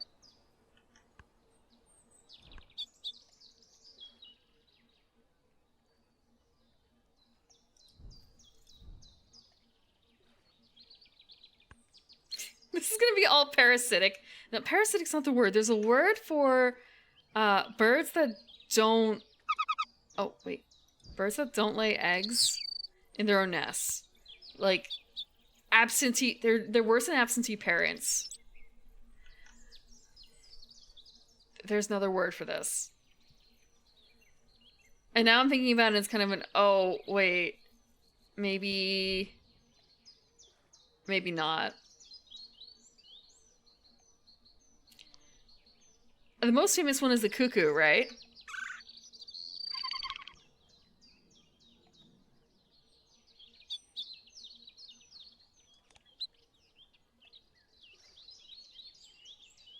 So you have to spend an egg. I'm like spending and gaining the same egg this entire time.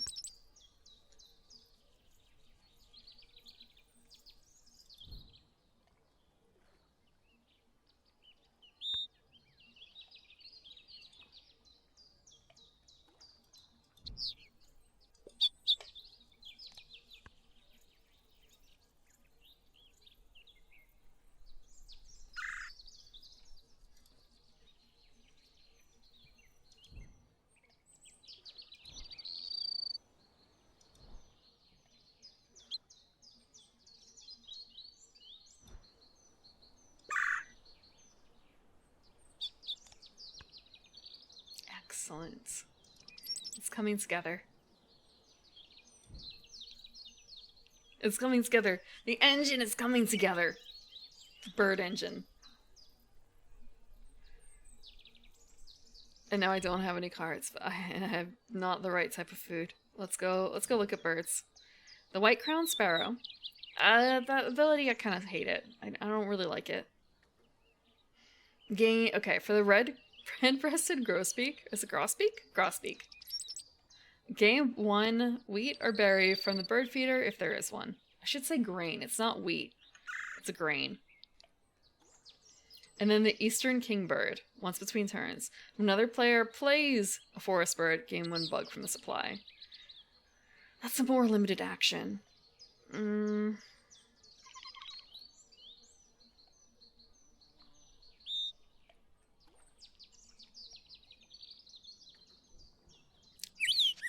Okay. We get to choose 2 cards.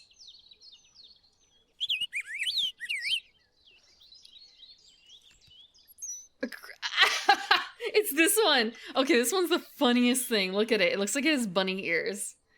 I remember, like, the animation's funny, too, for it. Draw 2 new bonus cards and keep 1. The ability is not great. Not gonna lie.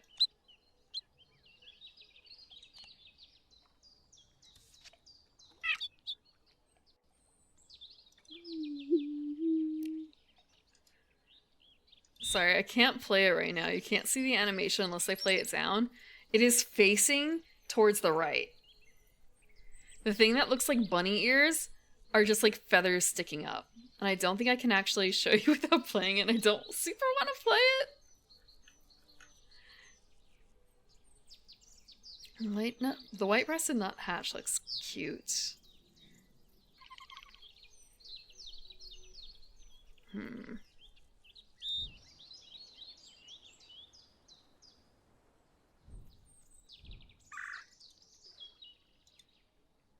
Wait, why am I choosing a card?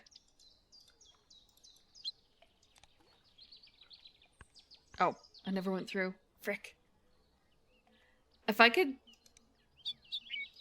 I can't save. I can show you later what it looks like, because I've definitely played this before. So it's in my archive of cards. Look at the golden eye. I was not expecting that noise from a duck.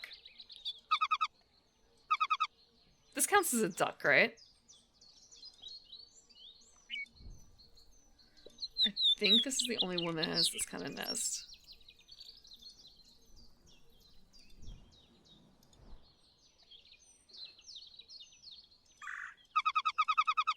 Okay, it actually has to be someone else's.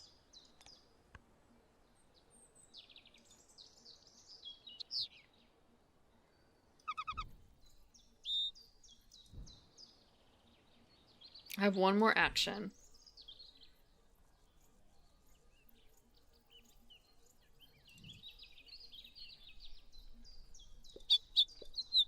This is overkill. I'm gonna check what everyone else is doing. So you can see here that in my current turn I'm maxing out my house finch eggs. You can see this person only has 1 egg, this person has 2 eggs, this person has 7 eggs.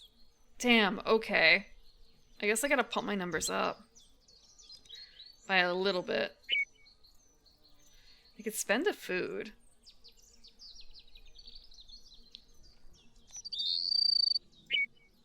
I'm gonna lay an egg there. Take a card from hands. Go, man. You heard that, right? Hold on.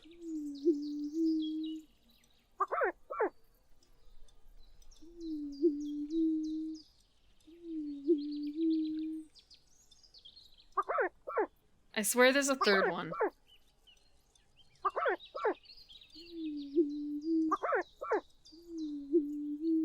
I guess that one might only have 2 noises?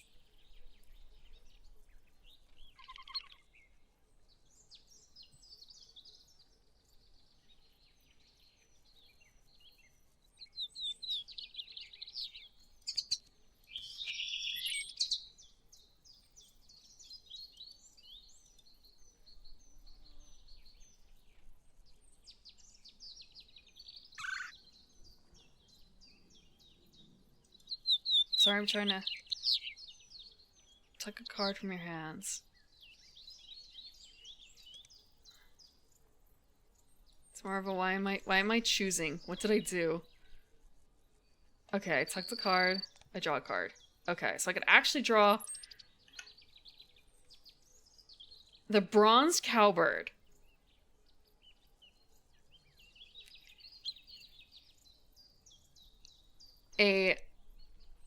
Okay, that's actually not very good for me because I've already kind of maxed that out right now. Uh-huh. Won't be the worst though, I guess.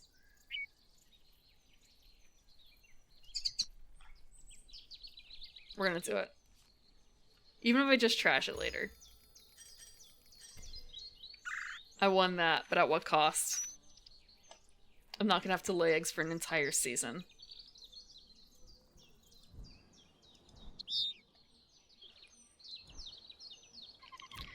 I want to say this is quite unusual. Normally I don't go so egg heavy in my games.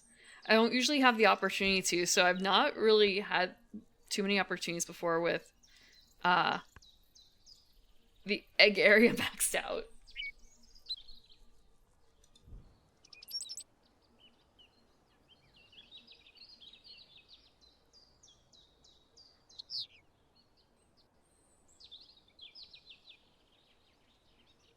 I don't actually have...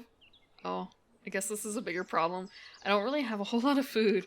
I do have food, I should say, but it's not for the right area.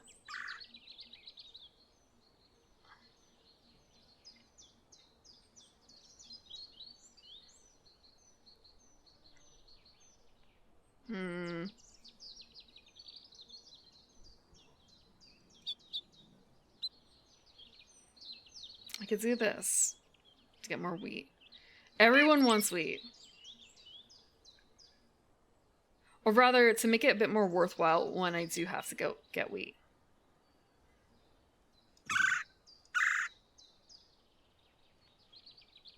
Actually, this is not right.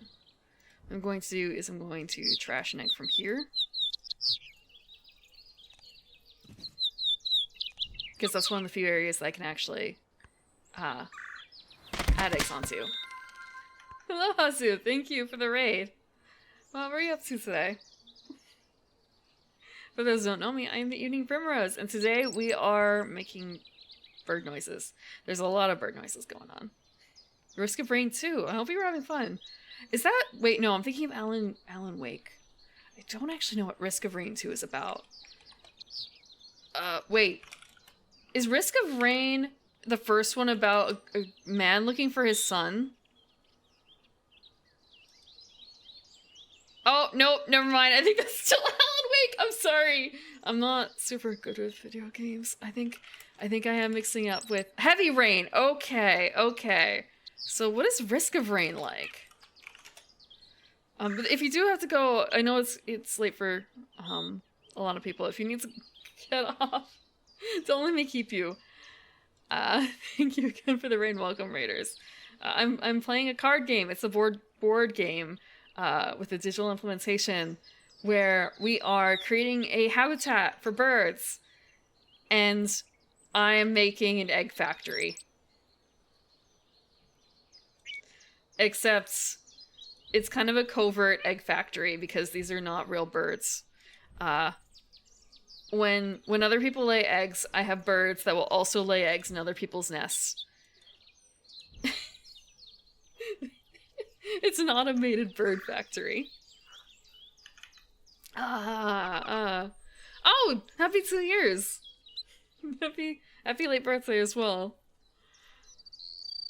Oh, gotta kill a dude on the moon?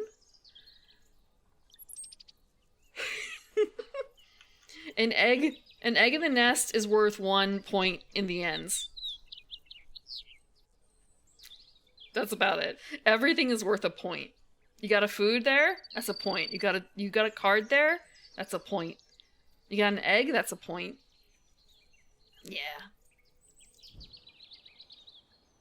But sometimes laying eggs is worth more points because it triggers more egg laying. Like, laying eggs triggers Cass and Sparrow to lay an egg. Oh, I have to lay an egg. We gotta lay an egg. We gotta lay an egg. Oh, frick, it's the wrong one. Here? This should be fine.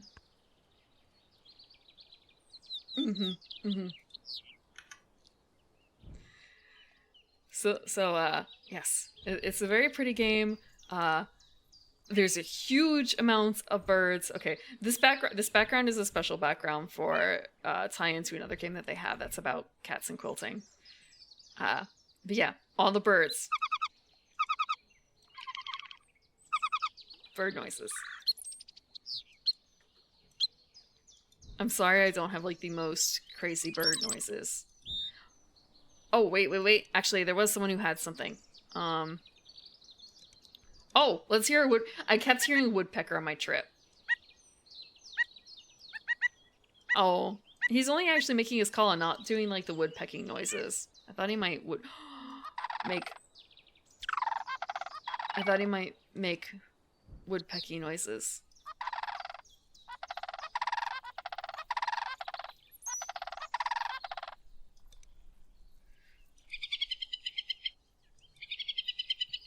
What kind of noise does a bush tit make?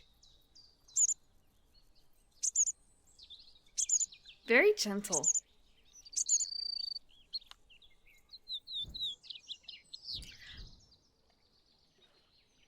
They don't have any waterway birds. They don't have any waterway birds. What the fuck?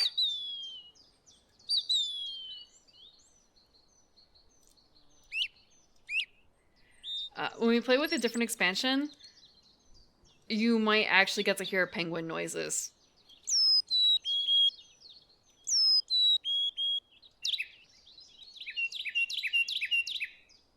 Actually, we could check out my archive for that, because I realized I got it in a previous game, offline.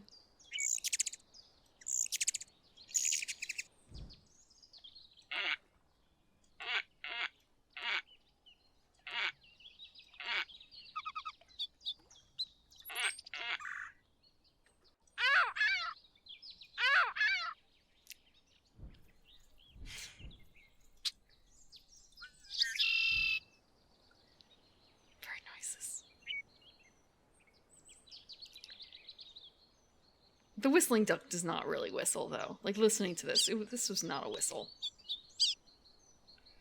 Okay, we have 5 more actions. We need to do eggs in ground nests. Eggs in ground nests. Okay, so we talked about how there's trivia on the backs of these cards. The trivia for Cass and Sparrow, I didn't actually read this off before I placed it.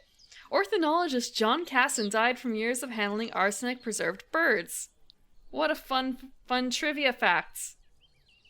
Thank you, Wingspan.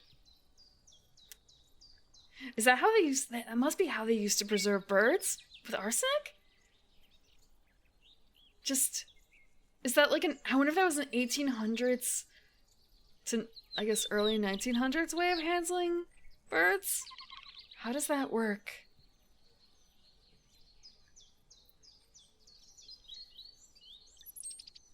Yeah. I guess how preserved are the birds? When I was younger, I do remember handling preserved stuffed birds, like not like toys. Although thinking about it, I kind of handled them like toys, but more like hunting trophies, I suppose, like fully feathered, mounted stuffed birds. So it's kind of how preserved are these other birds? Like more intact, I'm guessing. And actually, now I'm thinking about it, it's kind of like, what kind of form factor is arsenic? Forgive me, I don't have a lot of experience with poisons. So, it's more of a... Arsenic's a solid, so like powdered arsenic, I wonder? Because it wouldn't be liquid unless it was like aerosolized or something. Arsenic... Okay, hold on. Arsenic for preservation? Okay, you know what? Actually, I can just look up Casson. It was, Orthin... I cannot spell John Casson. Okay. Easy. I don't have to spell ornithologist if I can just remember that his first name was John. Okay. Philadelphia Academy of Natural Sciences. Published several books describing 194 new species of birds. 5 species of North American birds, a cicada and mineral, are named in his honor.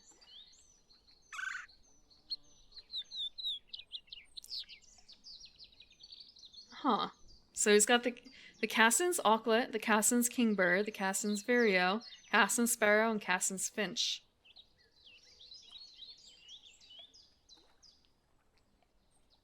Bird skins preserved with arsenic. His collection of 4,300 birds was purchased for $500, equivalent to $11,000 in 2023 money, by John Whipple Potter Jenks for Brown University's Museum of Natural History. So he was also a bird illustrator. But I feel like that might be not too uncommon for bird people of the past, simply because photography would be more difficult. But now I guess you don't have to illustrate the bird if you can get a good photo of them. Okay, arsenic poison. Okay, now we're going into Twitch. This is for education. Arsenic poisoning.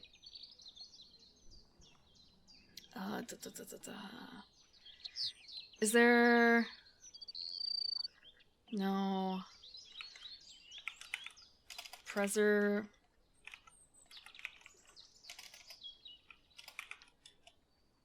Okay. Bird preservation arsenic? Oh, AI, no thank you. Okay. Arsenic in the form of soap mixtures and sprays was used to preserve bird and mammal skins and mounts. It was also used as a fixative in the preparation of wet specimens to control the growth of microorganisms. The Museum of Natural Science, Louisiana State University. That can't be that bad for a source.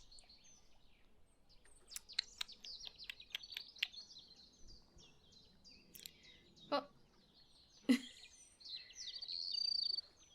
Yeah.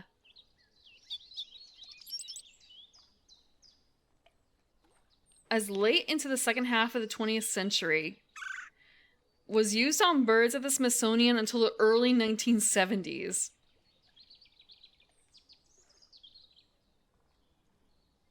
There are recommendations for specimens thought to have been prepared with arsenic. Use gloves, dust mask, and protective clothing.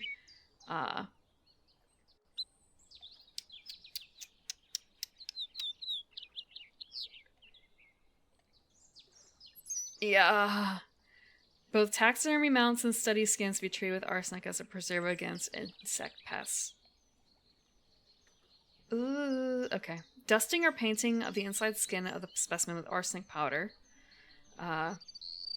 Then there's a second method mixed with arsenic powder with borax or aluminum sulfate. So you'd have a container of powder and use a paintbrush or a rabbit's foot to brush the arsenic into the inside of the specimen's skin. Then there was a arsenical soap, which was soap flakes, potash, arsenic, camphor, alcohol, and water to make a slurry. Painted or brushed onto the inside of the skin during the preparation process. Thank you for the water, Jared, in the chat. I'm just accidentally teaching chat how to preserve their bird skins. I shouldn't say accident. That is exactly what we're doing. We're learning how to preserve bird skins with arsenic.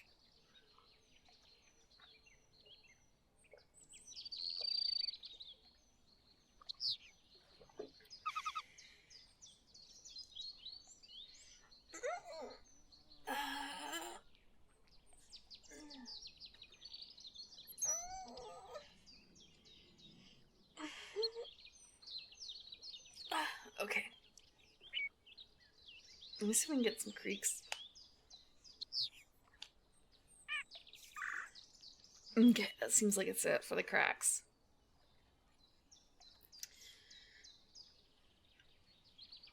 Sometimes arsenic was sprinkled onto the feathers or fur and marked down onto the skin of mountain birds and mammals. Doesn't seem like that was a popular thing, though.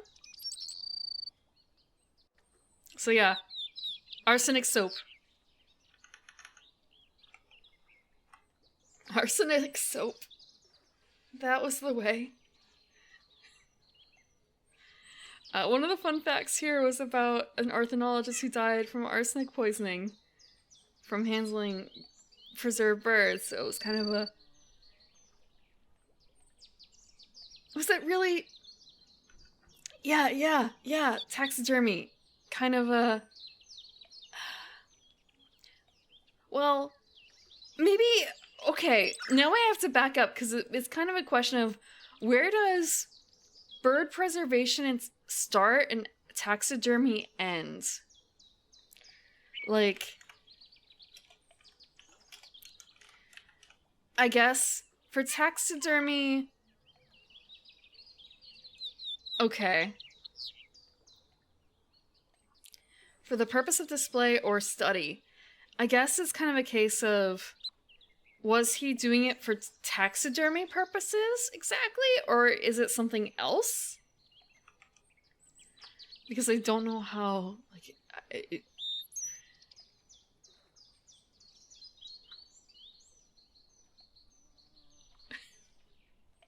how preserved is the bird? How preserved is the bird? For a scientist to use radium? Okay, I've already touched it. So many poisons.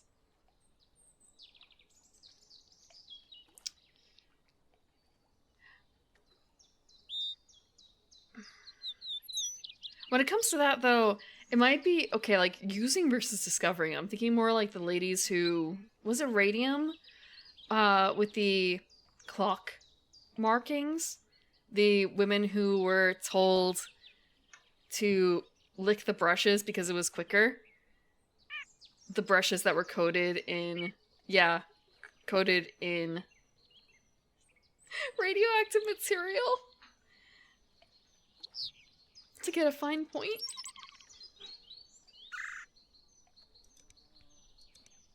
Okay, I'm going to take a look at the birds here. So the black-billed magpie.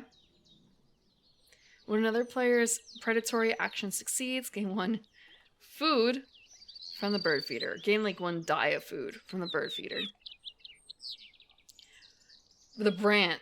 Draw the 3 face-up birds in the bird tray. Once.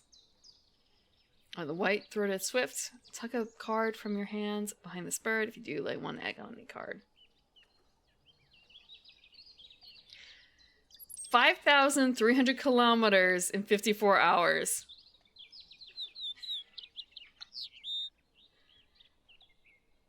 Just non-stop. That's a non-stop flight.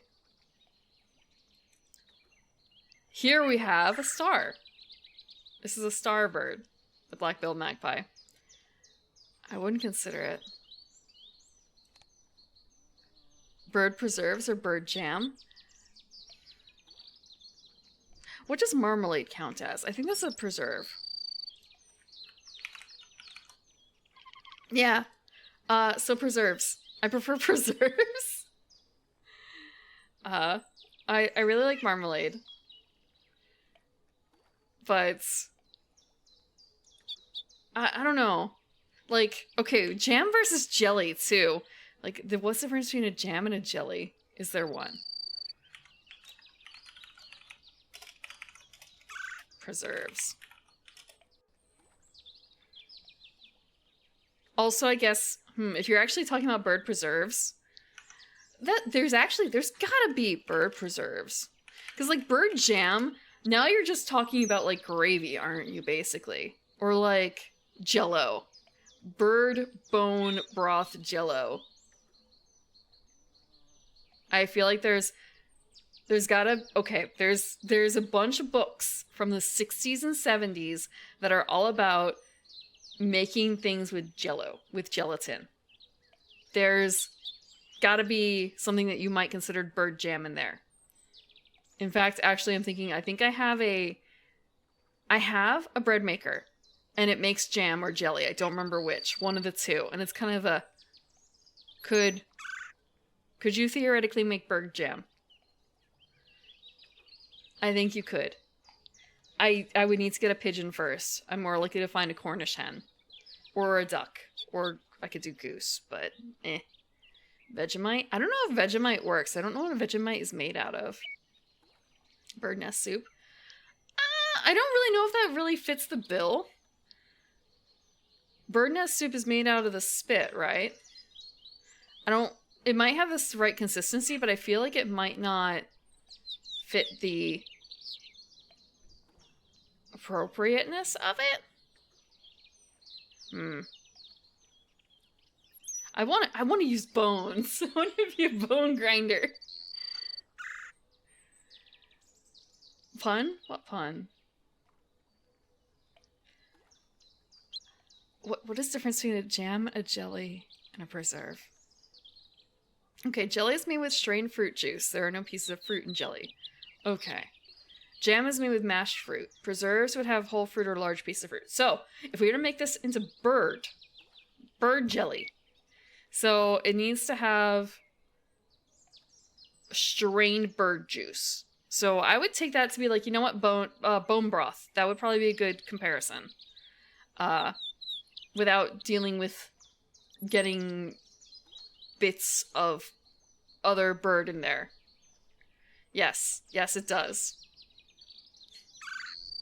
You don't know what sort of concoctions are you have no idea what sort of concoctions are coming out of this kitchen.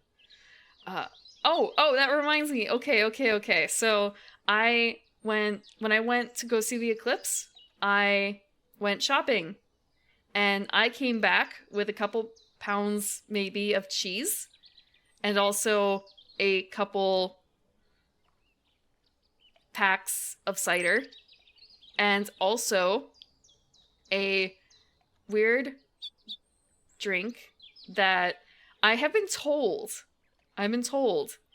It's initially weird, but you can get through the entire thing. It's a dill pickle beer. It's a dill pickle beer. I have seen 3 people drink an entire can each of this thing. So apparently must be at least somewhat okay. No, it's a pickle beer. It's a pickle beer. Yes, Alchemy, you can, in fact. I have many pounds of it in my fridge. I even have a 15-year-old cheddar. Actually, I'm a 15-year-old cheddar, and I have 2 15-year-old cheddars in my fridge. And one of them is meant for my bartender. He gave me a 4-year-old cheddar, and it was like the oldest he could find in the area, so I am paying him back with a 15-year-old cheddar because it's the oldest one I could find. I'm a cheese for a cheese. But I also got a bunch of cheese curds. They had everything bagel cheese curds.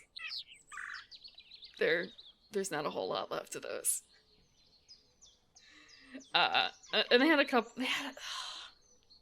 There's a lot of cheese. There's a lot of cheese. I have to figure out how to use some of them. There's a cheese with like pepperoni bits sprinkled throughout it. I thought I could make that into a grilled cheese. I'm not usually one for like mixing cheese and meat like that. I don't like sausage with cheese in it. But I'm okay with some sausages. And I'm okay with most cheeses. Cheese curds are good. They even squeak a little bit. They squeaked a little bit. They have the birth dates on the cheeses. So like the 15-year-old cheese is like, "Hi, I was born in 2000 like blah blah blah 2008." And it's kind of you didn't have to age yourself that much, cheese. You didn't have to. I didn't have to know your birthday. That's a little personal now. I mean, I'm still going to eat you, but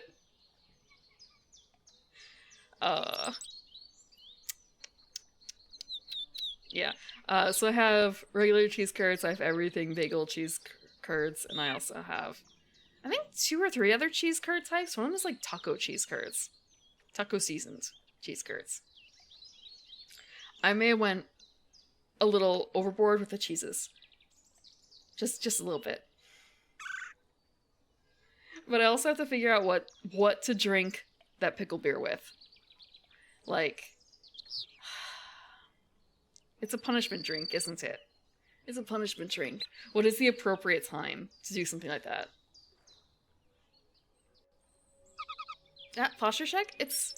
Okay. I need to play. I need to play at the same time. Talking about food instead of playing.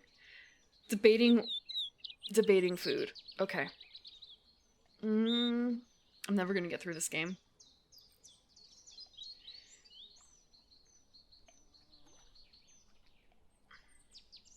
I could just do that all the time.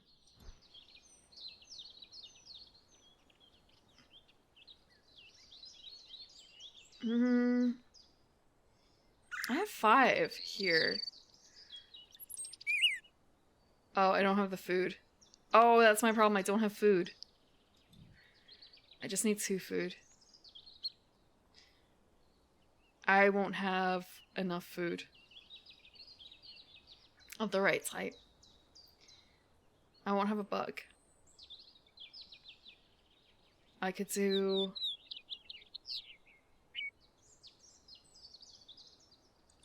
this instead, though.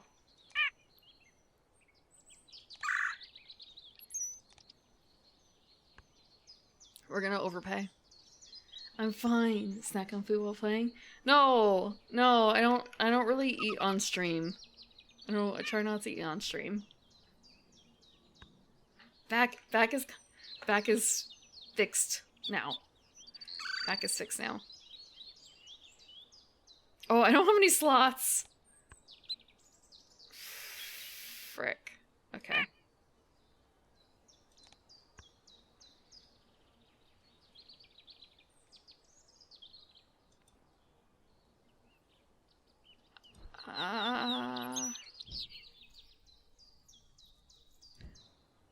Okay. No, I'm not. I haven't even finished the tangent about bird jelly versus bird preserves and stuff like that. To be honest, I'm looking at it and it's kind of a I was going somewhere and then I interrupted with a different level. I interrupted with a different level. So what I need to do is I need more nests. Okay, I actually do need to play this one.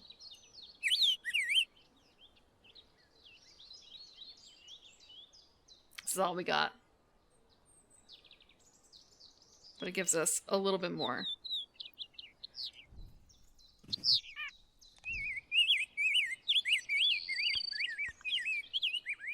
Especially because the game actually gives me this free space.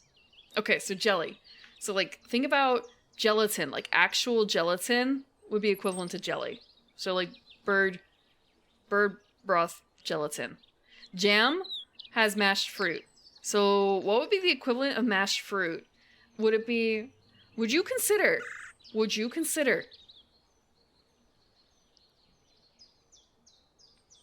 Hold on, I'm thinking.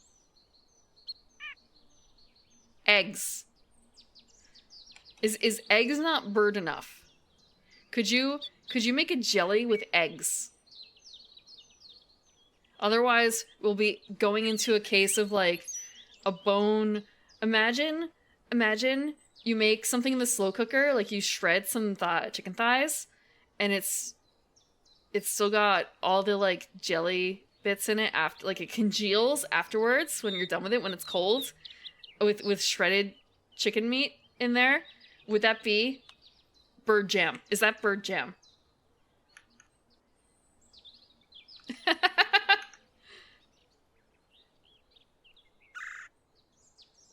Scrambled eggs?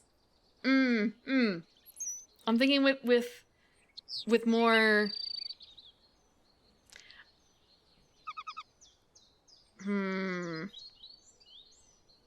More gelatin to it, though. But yeah, I think I'm feeling more of the, like, shredded meat-ish sort of roast. The scrapings from a roast bird pan. With more bits in it. Like being a little less discriminate about it. And the last thing is the preserves, which have whole fruit or large pieces of fruit. So that would be more... How would that work?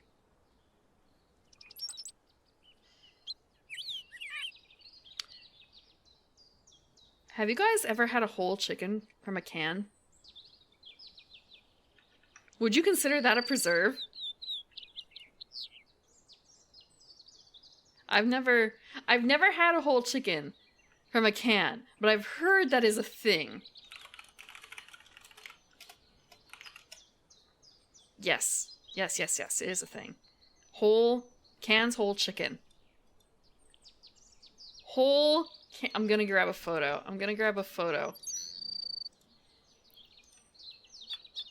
Oh, this is a tiny photo.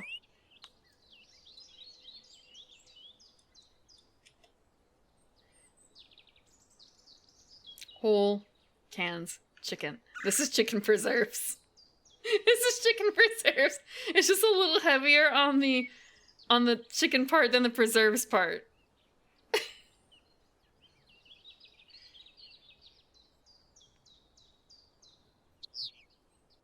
Fully cooked. Fully cooked. I kind of feel like this... Wait, actually, it might be cooked. It might just be boiled. It might just be boiled. I wonder where I could find that. I wonder what you would do with it.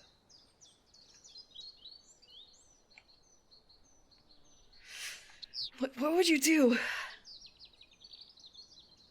I've had chicken from a can in a smaller format. Like canned tuna, but it's canned chicken. But not whole canned chicken. And like the smaller ones are good for making like chicken dip.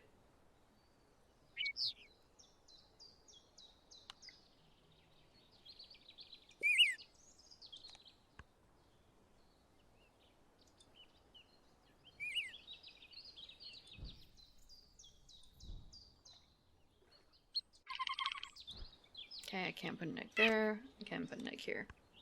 Give as a gift? No! I don't... I try not to do that.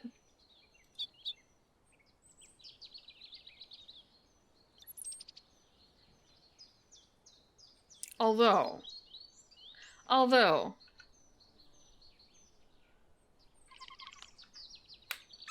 I wonder. There might be someone I could give as a gift to. One person.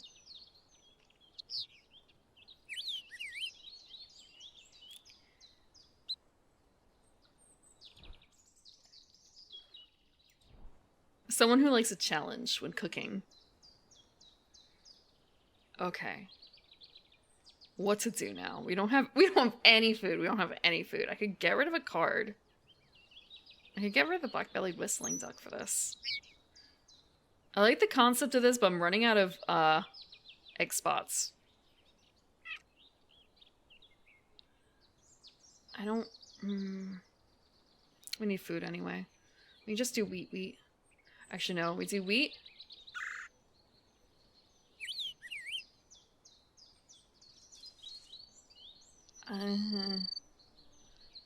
Fish?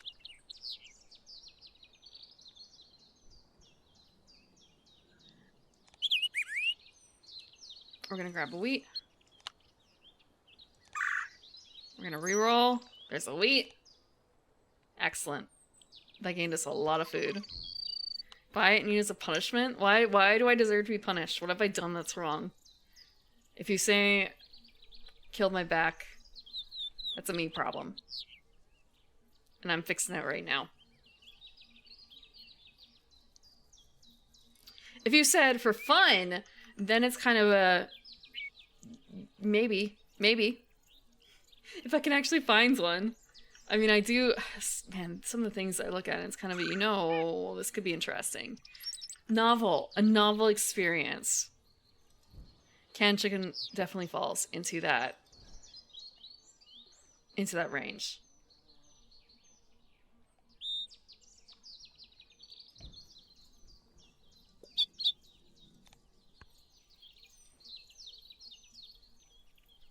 No slots. Oh shit, no slots. I need to spend eggs. I need to spend eggs.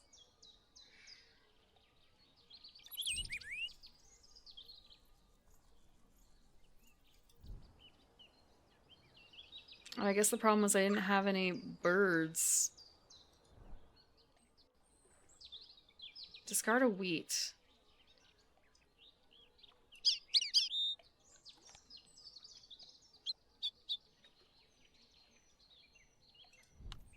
I just need to spend one egg? Just one egg. Actually, hold on. Okay, this is not what I want to do. We're gonna do this. What I'm going to do is I want to leave a free space on one of these birds.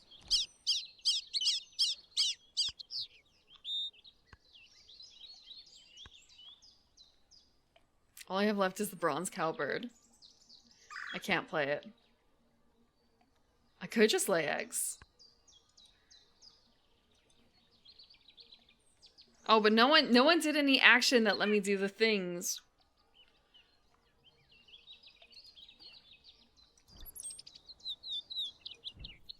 I can get more food. Eggs and ground nests. I actually don't have. I have literally 2. That's not very good.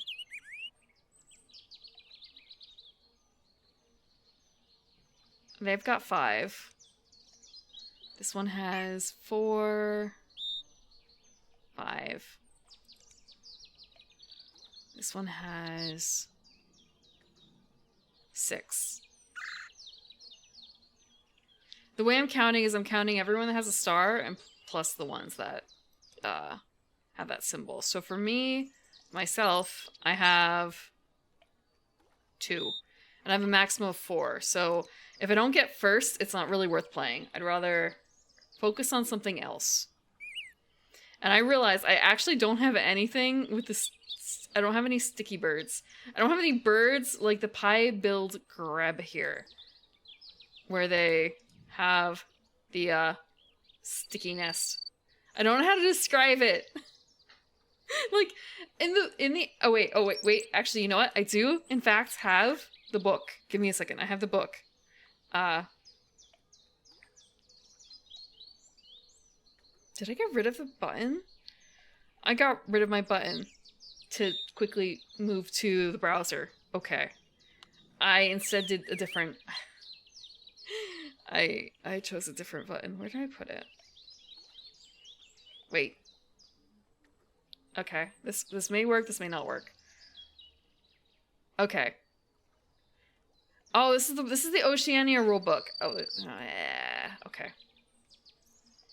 They do have a description in the original book to explain what the types of nests are. I just don't remember what they are. Yeah. It would be helpful, except there's something about this file. This file is really heavy, I think.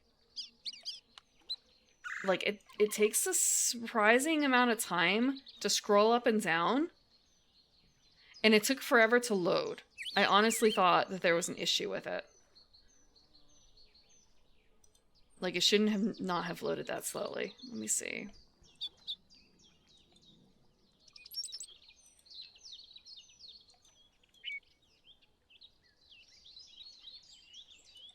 Yeah, I feel like maybe... Huh. Maybe I did something bad to the file. Because it's supposed to be the same file, and I have one that's like 37 megs, and then another one that's like 80 megs. I don't know why. It's literally the same file. I downloaded it and just renamed it in one case.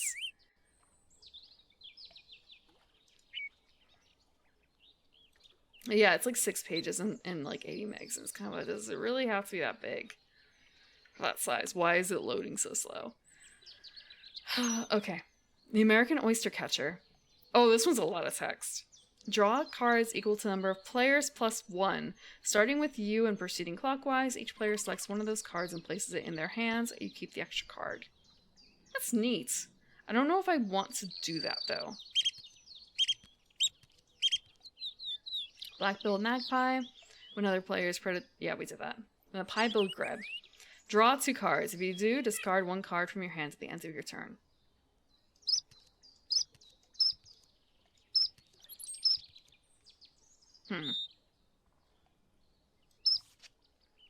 How many cards do I have in the waterway? I actually have a pretty even selection.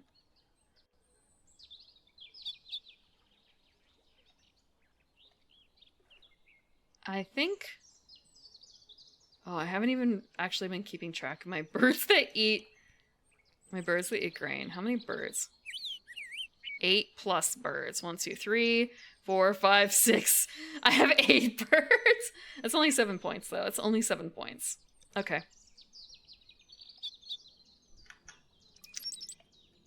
I am going to go for the duck because the duck could have anything, including a turkey. Fuck. Literally.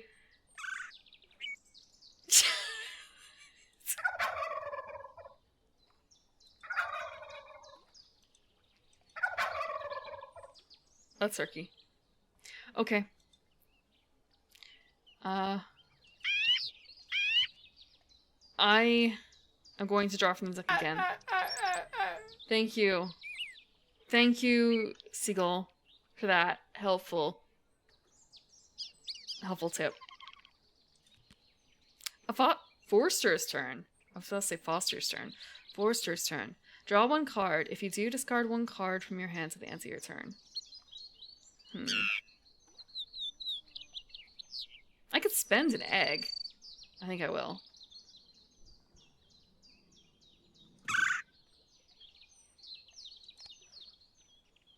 One more card. One more pull. Gotcha. It's an American Kestrel. Roll a dice not in bird feeder. If any are mice, game with mice. And cash on a card.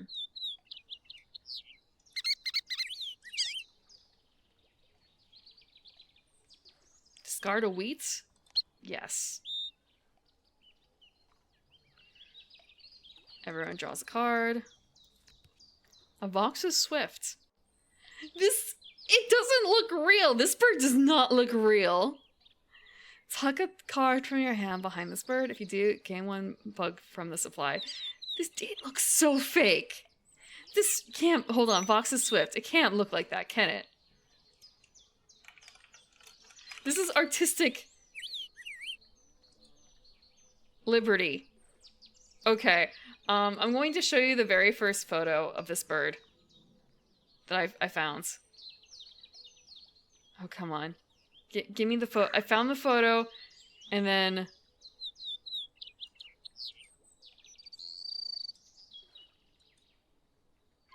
It does not show up like this the rest of the time.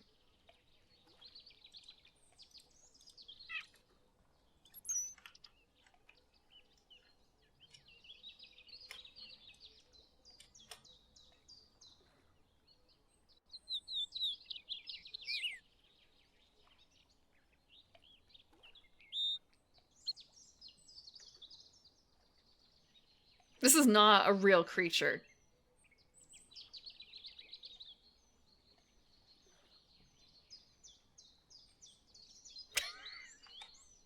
There are photos of this bird not looking quite like this. But there's also pictures of the bird where it, you know, kind of looks like this.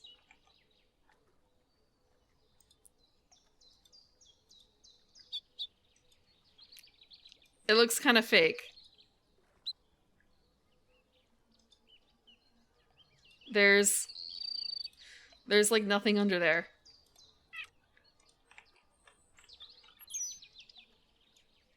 This bird. Box into a bird? Mm-mm. They were not really stretching it when they made this art. Yes, Scraw. I kind of forgot. I don't know what the text is aside from the label of Scraw.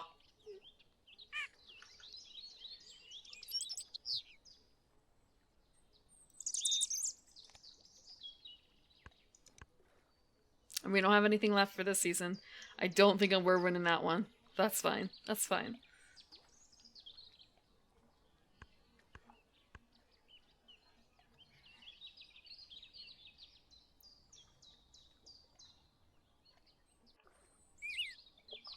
Okay.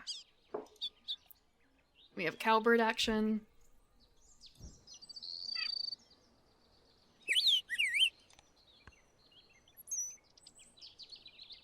We have one of these actions.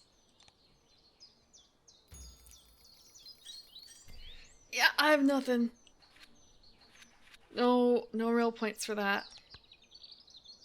It's fine. We're making up for it in other ways. For sure. For sure.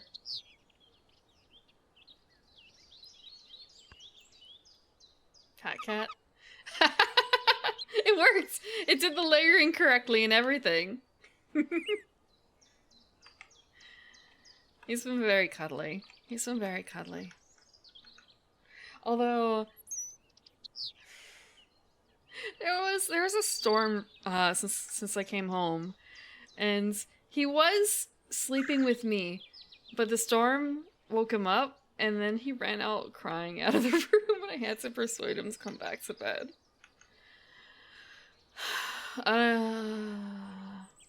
Very cute, but very dumb. Very dumb. I think he's the only one who's like still really afraid of thunder and lightning. Someday you'll understand Wingspan. It's not. It's really.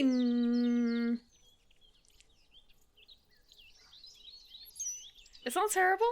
It's not too bad. This is my. I want to say I've probably only played. I've definitely played less than 24 games. Probably more like 12 games, maybe. Both digital and physical? Yeah, that's fair, that's fair. Yeah, since I'm like, I'm gonna sit down and learn how to play Nectar, and here we are, like, 2 hours, almost 3 hours in. I still haven't finished the first game that I wanted to run. I don't know if I'm gonna get a second game in. Oh, I only have 2 cards packed. Okay, I'm not actually gonna do this. I'm just going to look. The Burrowing Owl.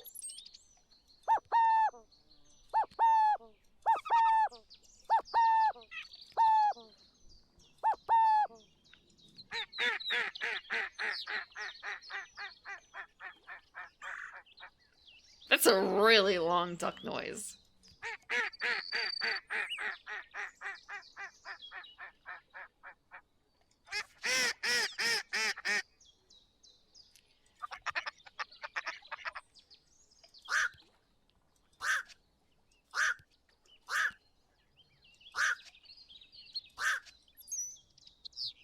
Oh.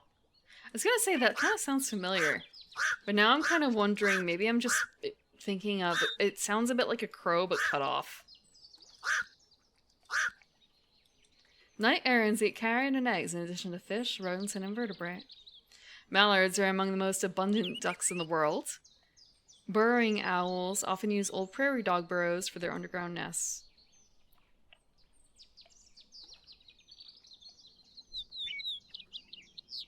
None of these are good for endgame. Plus, we have plenty of cards we could play. The turkey! Okay. What I can do is play a turkey in the prairie and just lay I can't actually play the turkey, can I? I can't. I need food. I need food. Then I just lay eggs forever. Okay. A berry? Okay, actually, you know what? If I play this right, I'll be able to gain everything I need, not through the action of getting food, but the accessories of getting food. So now it's just a question of, is there another creature that I want to play that only requires 2 food? And the answer is, if I could do another bronze cowbird, but that might actually be kind of overkill. Because I might actually not have enough spaces for it. Like, I already have 2 cowbirds out, I think. No, I only have the 1 cowbird. But between that, the sparrow, and the goldeneye...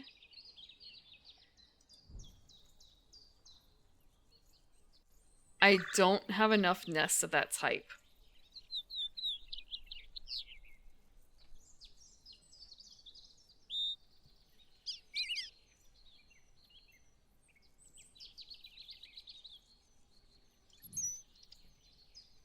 Oh, I didn't actually want to lay eggs, my bad. I'm grabbing food. I'm going to go as if I'm going to use the cowbird, though. We'll give that a go. Because I might be able to get rid of some stuff on it first. Okay.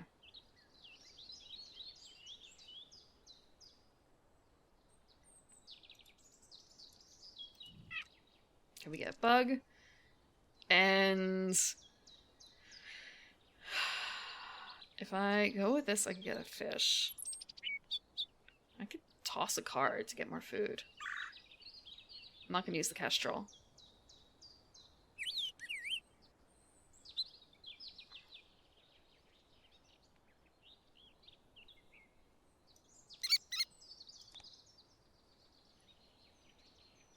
Yeah, I can't feed it. Okay. You know, there is... Okay, we haven't really come across this. There is a mechanic that implements that sort of feeling regenerative. So there are predator cards where you can tuck cards beneath them if it's a bird with a smaller wingspan, generally, than them. Like, they usually have a limit. Like, say...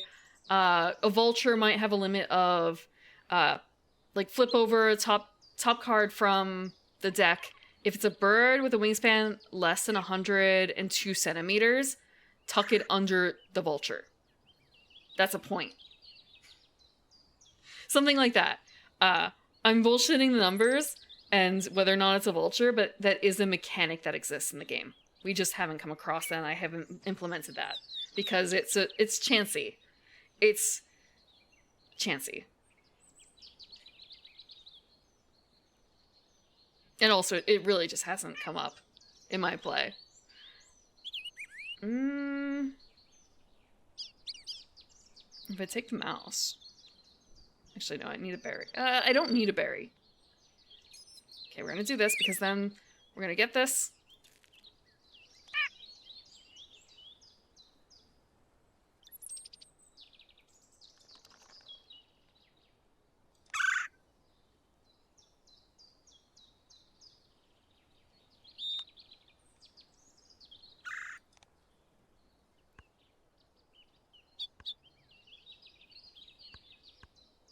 I fucked up.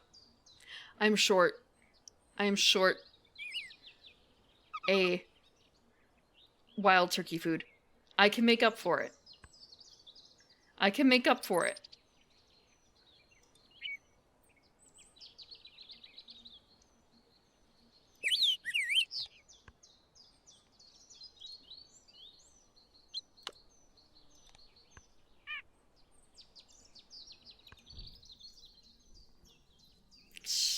Alchemy.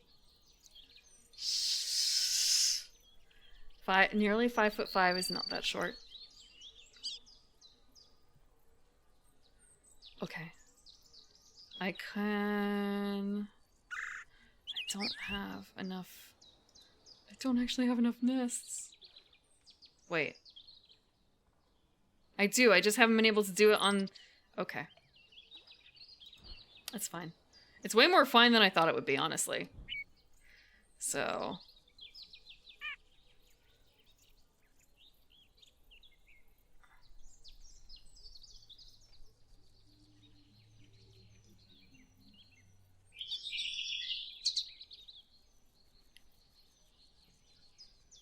I'm gonna be doing so much junk.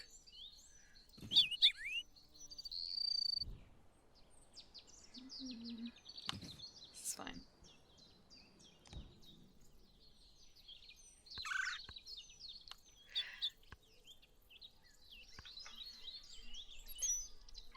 But yeah, Ezra, I do know what you mean. There is another game I've been meaning to pick up and like properly learn the rules for, but I have to actually take time out to do it.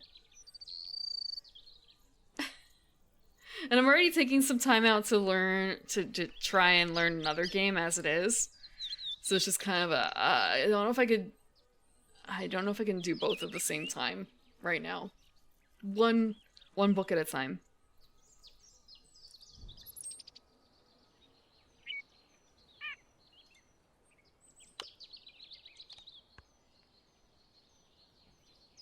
I say that as if there's another game that I was considering. I do want to play on stream. I've been wanting to play on stream for a while, but I want to learn how to play it off stream first. And that game is Slay the Spire. There's chat interactions, right? Or something like that. Like you guys can like hinder or help me if you so choose. For that game, I've heard.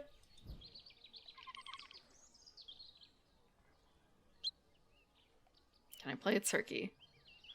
I can play the turn. If I just max this out, if I just drop this in here.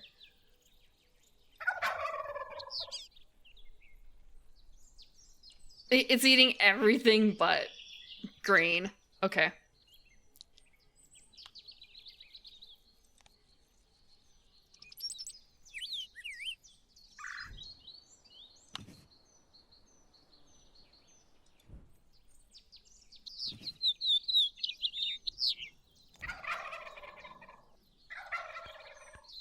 Eggs. Double eggs. And I've heard it's a very good game, and Lance actually just posted a picture in the Discord of the... I think it has a physical edition? there is a physical edition. And also, I guess Slay the Spire 2 is coming out. There's so many other games, and I only stream like 3 times a week. If I wake up on time.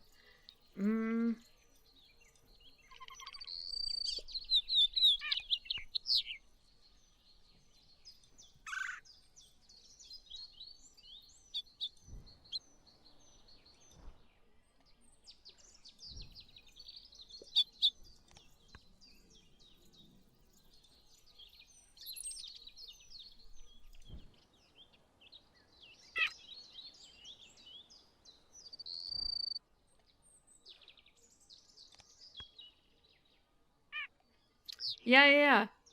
Physical Slay the Spire. I don't know how it works. Because again, I don't... Man, if I had a physical copy of that game, actually, that would be the next joke you guys would get really sick of. You say that, and all I can think of is, I didn't have board game night this past week, but now I'm thinking, like, with next week, if I show up next week and someone's got a physical copy of Slay the Spire...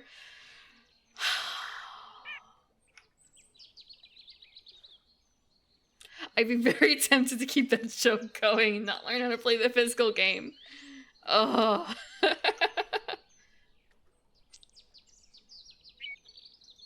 Okay, two more chits.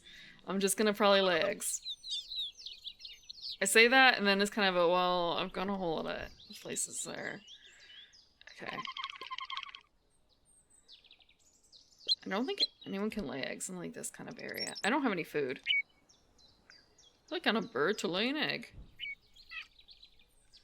Bird. Took a card from hands. This is real neat.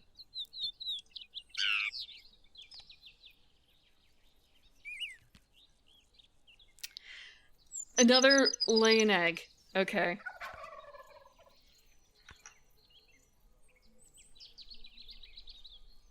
They made a Stardew Valley video game? Oh my gosh.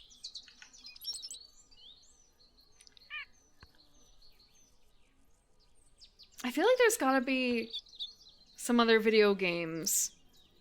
Okay. So I say that as if I didn't literally play the Witcher board game before I played any Witcher video games. But also The Witcher is not it was originally a novel property, So it's kind of a, well, it's sort of... The joke is a little weaker there versus if it's a video game first, And it's kind of a, I don't know. It is a board game. There's a board game for everything?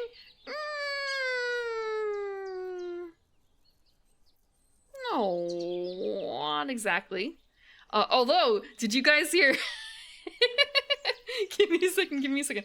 There's something I posted and it's kind of a, this is the way it is now, huh? I don't remember if where did I put it? Is this the appropriate thing? No, it's not. Okay. Let me...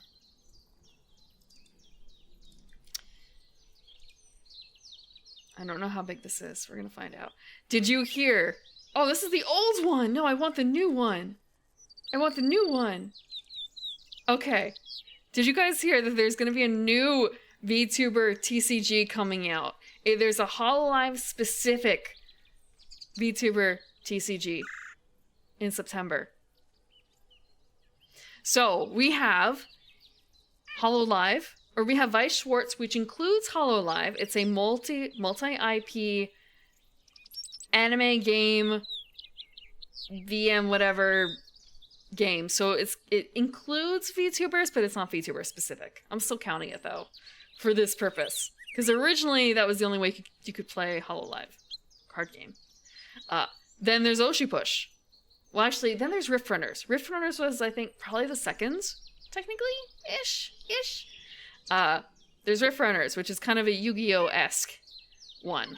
Oshipush, which is not out yet, but some people have seen playtests, blind playtests, on the official Japanime VTubers streams. there is the Daisho, which is a Malaysian VTuber one. There's V-Card, which is Shy Lily and GamerSup's card game. And now there's going to be the HoloLive trading card game. So all those last three, V-Daisho, V-Card, and the HoloLive trading card game, there's like 0 details on play. And so at least Shy Lily and V-Daisho have some like very basic card illustrations to show, I guess, kind of what it could be like, or what information they plan to put on the card. I'm sure subject to change and everything like that. So I wouldn't look at it and say, this is exactly how it's going to play out. There's not enough information for that. HoloLive, all we have is the back of the card. That's it. But it's also a Bushiroad card game. It's a Bushiroad card game. So Bushiroad is going to be eating good because they're double dipping.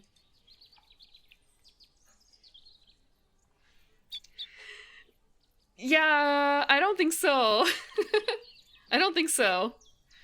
I guess they just realized, the industry is still okay after like 2-3 years or 4 years or whatever.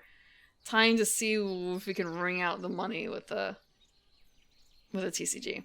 Yes, it's official. This was the HoloLive trading card game was announced on the official HoloLive Twitter, and it's also available. There's more information available on the Bushiroad website, I believe.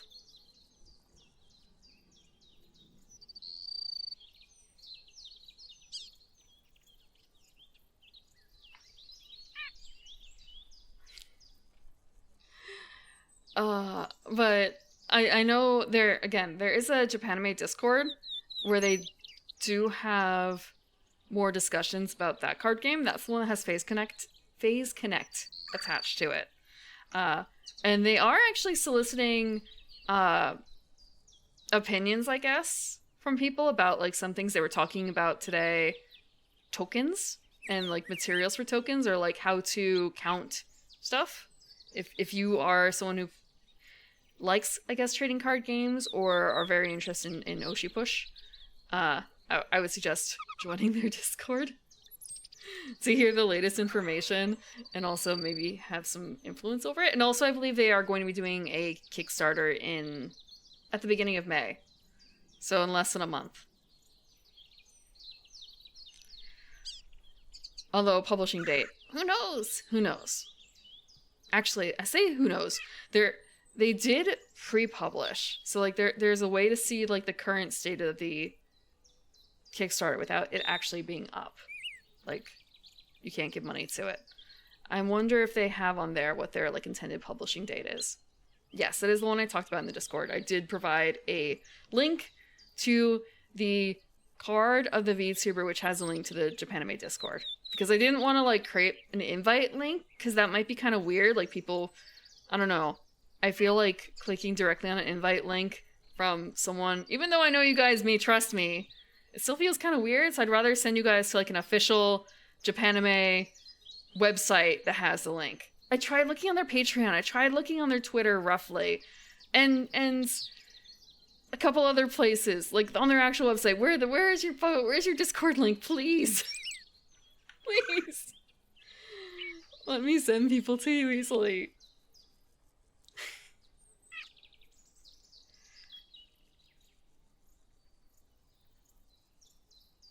Okay, lay egg. No slots. Lay egg.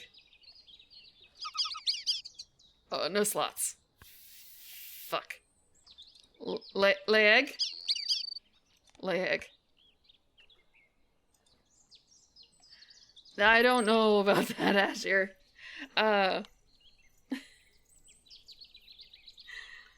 I did, she did have an open call, or like she did like ask for people who are interested in blind playtesting of Oshi Push, and I did send a message,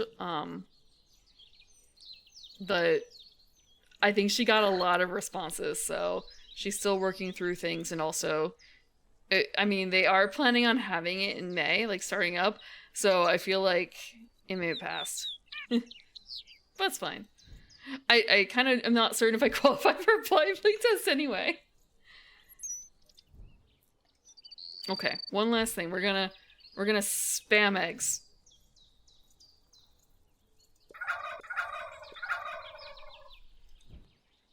Is there anyone else I can dump an egg on? Nope. This. Clicking a bird to lay an egg.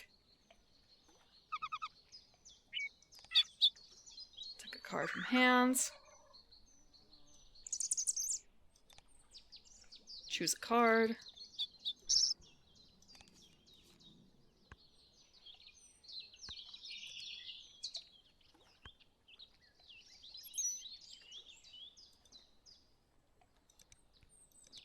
Okay.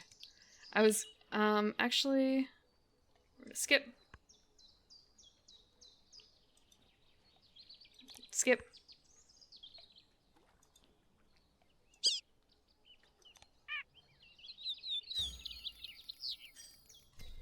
I got nothing for that, but I kind of knew that was coming.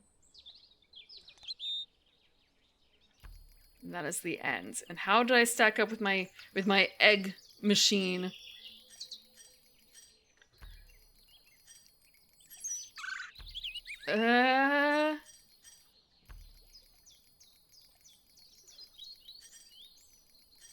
That's a lot of eggs!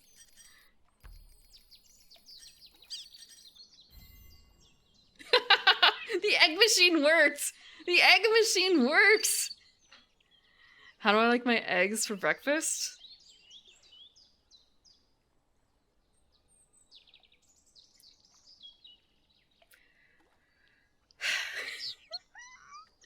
Initial thought is scrambled, but also, that's because I'm really lazy. That's because I'm really lazy when it comes to making eggs myself.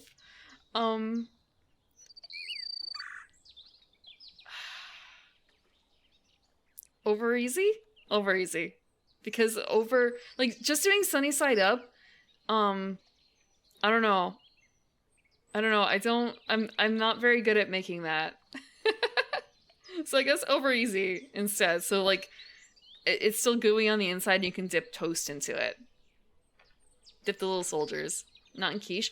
Quiche would be really good too, but that's like more effort. That's way more effort. Like cloud souffle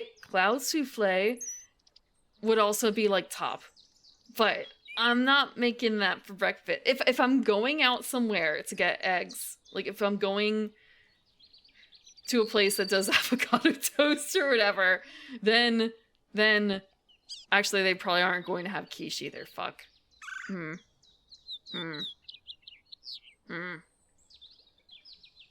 Yeah, French toast. I really like French toast too. It's kind of okay because French toast has egg in it, but you wouldn't consider that like having eggs for breakfast, right? Because that's sweets. Like tamagoyaki is also really tasty, but I don't really consider that like a breakfast thing. But yeah, eggs. Look at this, eggs OP. I mean, my birds are okay too. My birds are actually pretty decent. But, okay. I'm gonna take a look at the other birds to see if any of them have any of the neat predator effects.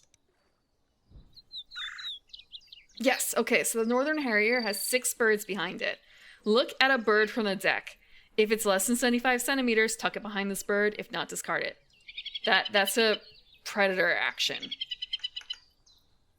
They eat rodents, but really what they do is they eat birds.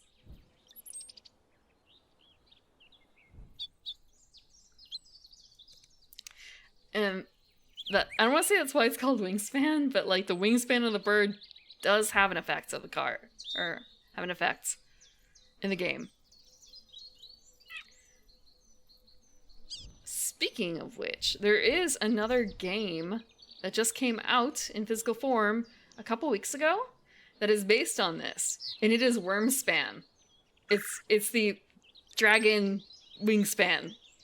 I'm not joking. This is a real board game that I actually currently have yet to open. Let me see, let me see, let me see. Let me grab out the picture. Ugh. Let me copy.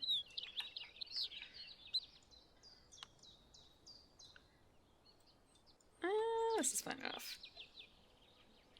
Oh, there we go. Here's Wingspan.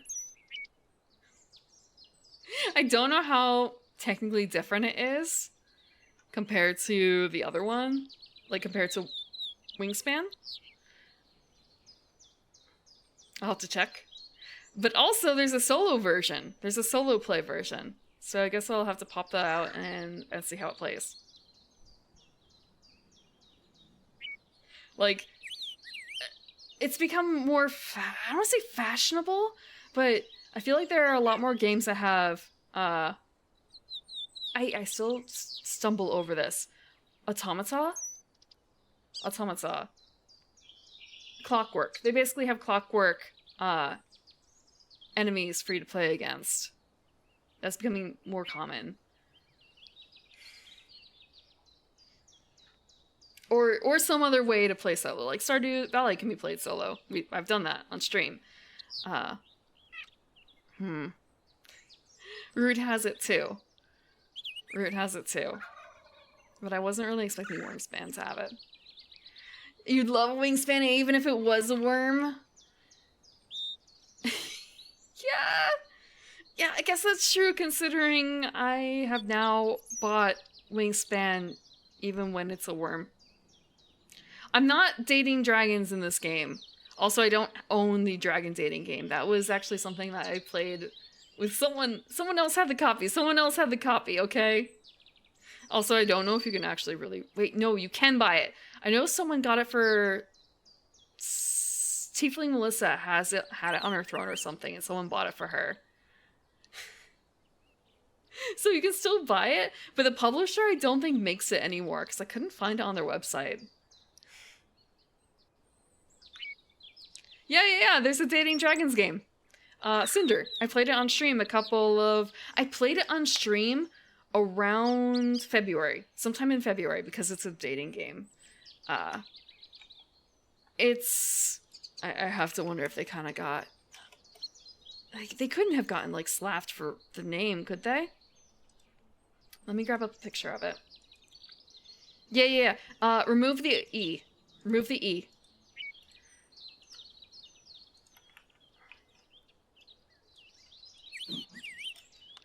This is also, if you are interested in trying this out, there is a solo version of it available, or rather there's a solo format, and you can try this out on Tabletop Simulator. There is a workshop item for it.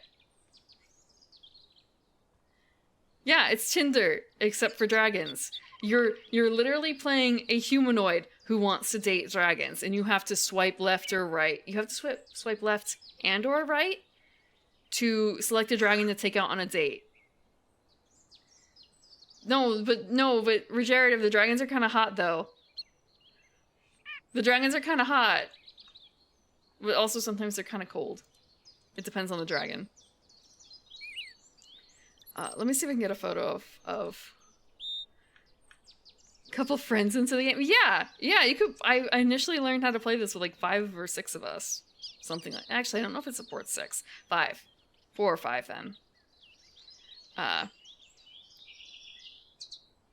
I'm not seeing too many examples of the cards I want to see. But like, look, there's a, give me a second, there's a Rave Dragon. Don't you want to party with the Rave Dragon? Look at this. Yeah, chat won against me. Chat won against me.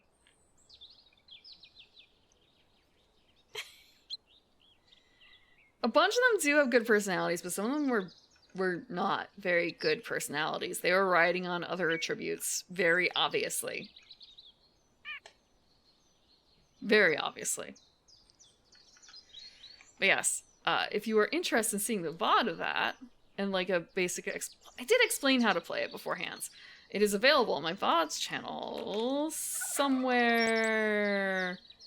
I say that and then I'm thinking, wait.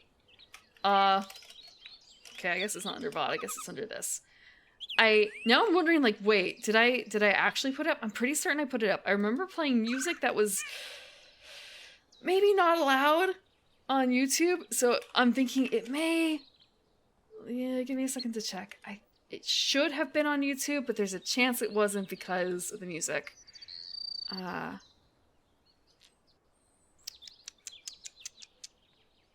Yep, no, it's on YouTube. It's on YouTube. I can provide the direct link.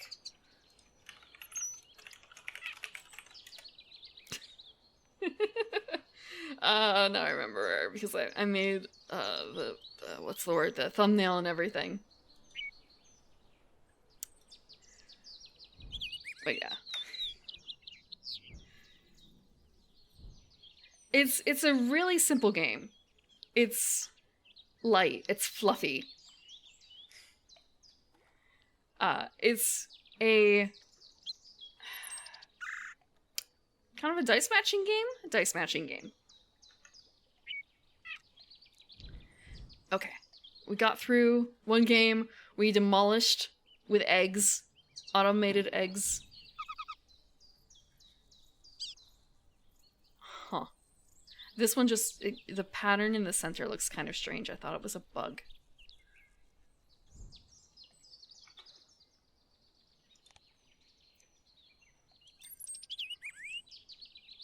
So 43 points, 7 points, 6 for the end of rounds. Really didn't matter in the end. It was better for me to focus on the eggs. The food on the cards. Tucked cards. Yeah, eggs. So yeah, these are all the different ways that you can earn points in the game. Either through the sheer points on the birds, which was worth quite a bit for me. The bonus cards where honestly, I accidentally... That was not intentional on my part. It was very lucky that it worked out that way. End of round goals, I gave up on. Eggs was the focus. Food on cards. It's an option. And then tuck cards. Again, it's an option. We're gonna save. I mean, I won against the hard AI.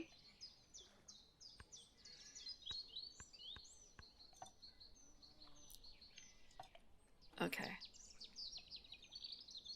So I was doing based on points, but we can do based on other things. So these are all the birds. Oh, I can have it just to unlock birds. So these are all the birds I've unlocked.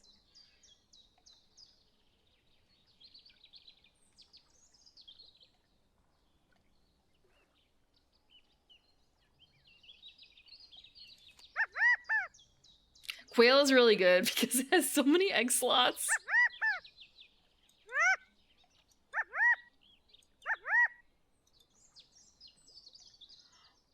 I wonder... So, it's a bit weird. I don't think that before this... I swear the last time I looked at this, it did not have this bird symbol above it that showed you which way the bird was pointing. I wonder if that's a mechanic.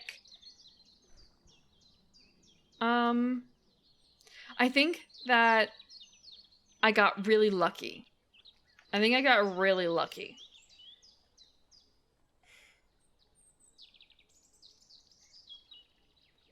Like, talking about whether or not it's hard or not. It's also the hard AI is in beta. It's been in beta like the entire time. So they might be having difficulty adjusting it to like actually be proper smart or something. It's been a while since I've actually played this against a person. So it might play out a bit differently then. I may not be so, like, cheekily smart about it.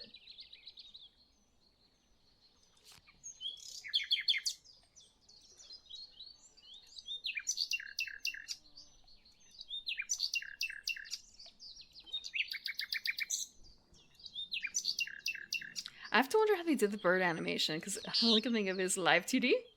Is this a live 2D bird?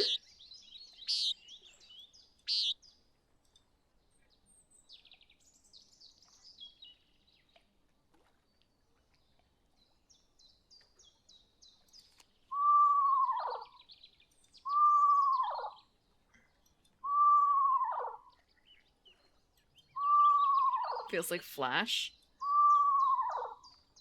No way! They wouldn't still be using Flash in the year 2024, would they? I don't want to think about that.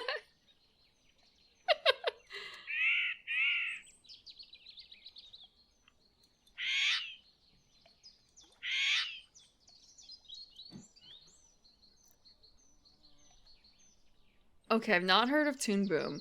I didn't real. I have the Adobe Suite. I dropped Flash over a decade ago, and I've not thought about it really since. Oh, Wingspan is. It's a pretty good family game. Actually, my family is one of the few, like, board games that they know how to play. I did try and introduce them to, like, One Night Ultimate Werewolf. That ended kind of poorly. Yeah, this is on the actual cards, too. The physical cards. They're not represented in the digital version for whatever reason. They decide not to do it in the game. And only stick with the trivia and the imagery. Better than Monopoly. Yeah, it is. Oh. And I actually have another relative who has their own copy of Wingspan. So that's actually the reason why they know how to play. Not because of me, because the other person with the copy.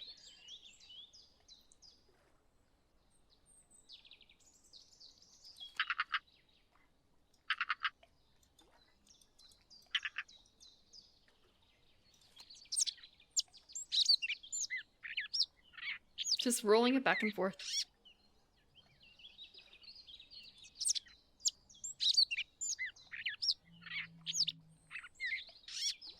It's also nice that they have the proper, I shouldn't say proper name, the scientific name too on here. Just in case the other name is not direct enough. Listen to this.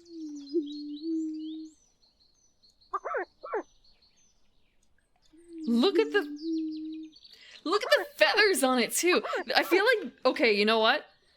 All I can think of is, imagine a VTuber with this sort of theme. People think she's a rabbit, but she's not. She's a bird. Or like, oh no, what about, how to put it? Like, how do you show that someone's a bird girl? Make her a greater prairie chicken. She's got like little feather bunny ears. I'm gonna find a picture of this, the greater prairie chicken from the front.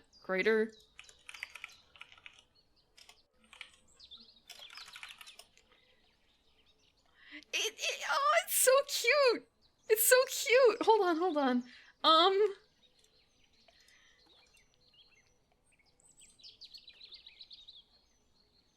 Okay. Let me grab this in here. Look at this!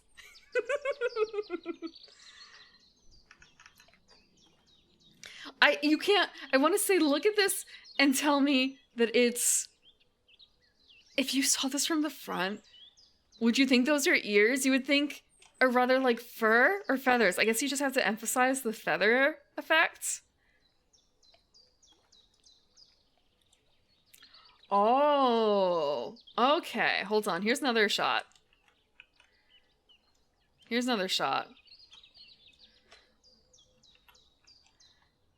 Huh. Huh. They're actually really... I'm not seeing too many photos from the front. Can they, like, put them down? And now I want to see a video of this, because it's kind of a... Looking at the different angles, it's kind of a... How much of this is just angle difference, and how much of it is animation difference? You know? And is this only for the males? Because I'm seeing images of the females. Or... Hold on. Okay, here's another shot. Like, can they go down? Is it like prop... You could... No, I swear, guys, I'm a bird girl and your ears are flopping up and down. Ah. Oh.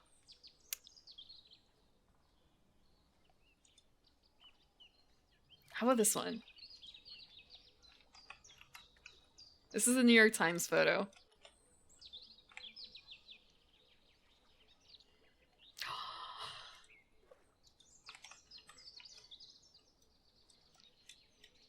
It's like a bird papillon. It's a bird papillon.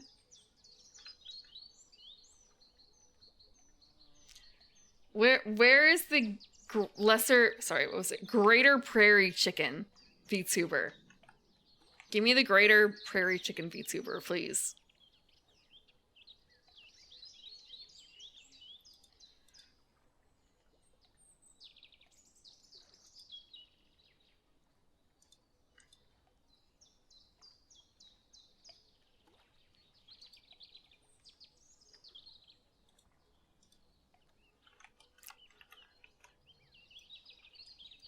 They kiss.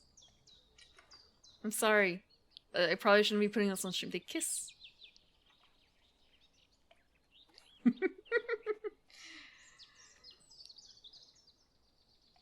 I'll hide that one for now.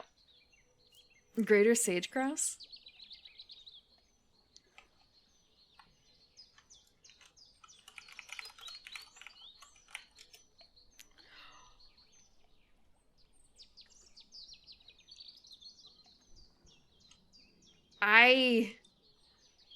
I don't know how to interpret this one.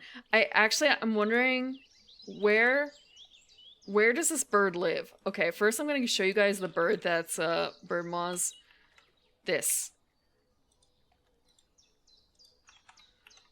This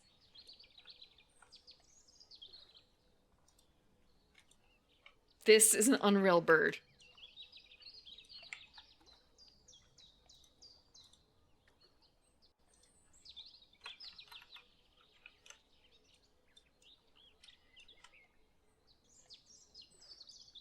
How?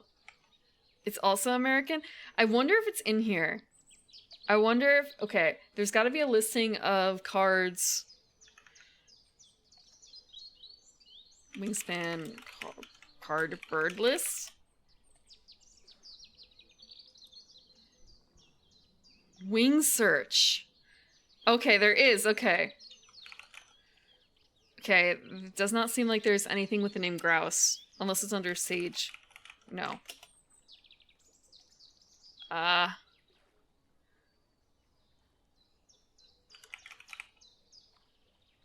No.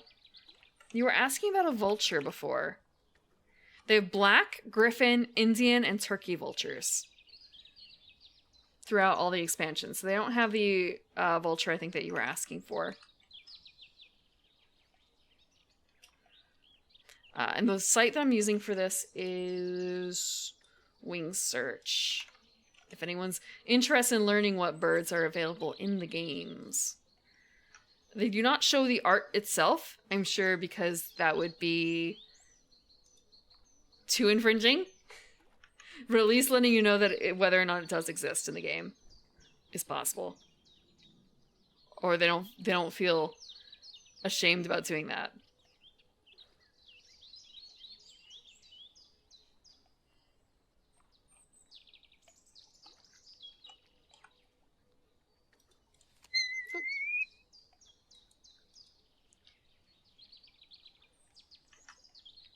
Oh, I got the penguin.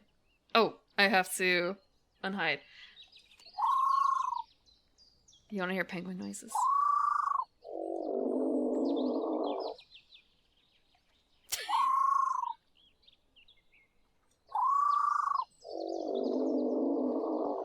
Excuse you. Also, the fact that it doesn't have a wingspan, it just has a star.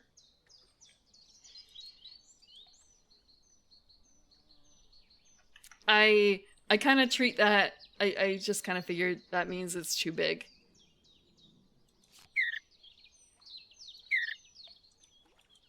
It wasn't the only one I saw that was star. But it was the biggest one, I think. Or it was the most impactful because... Listen to that. Listen to that baby purr. Also the ability in here. Draw and discard 5 cards from the deck. For each fish in their food cost, cash 1 fish from the supply on this bird. When activated.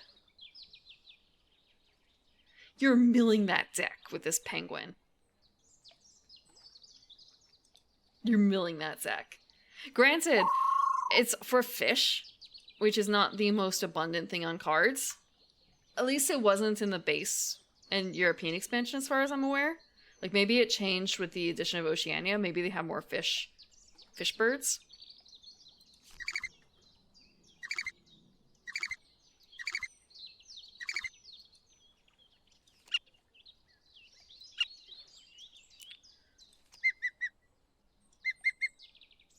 The fish. The fish. Oh, what does a mockingbird sound like? Okay, not as what I thought.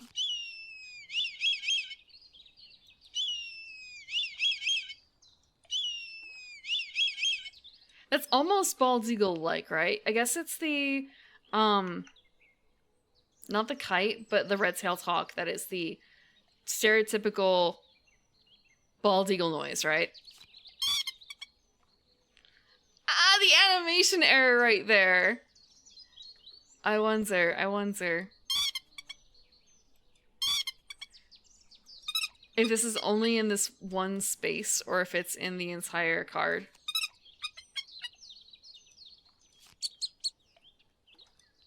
Like, rather, is it only in the display, or is it in the game too? Like that. Seems like a strange error. I wonder why it has the divide there.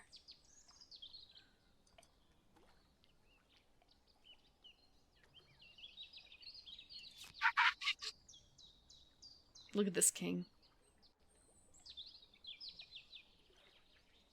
Draw 1 face-up card from the tray with a stick nest or any nest. You may reset or refill the tray before doing so. Free card. Granted, there are limits to it, but free card.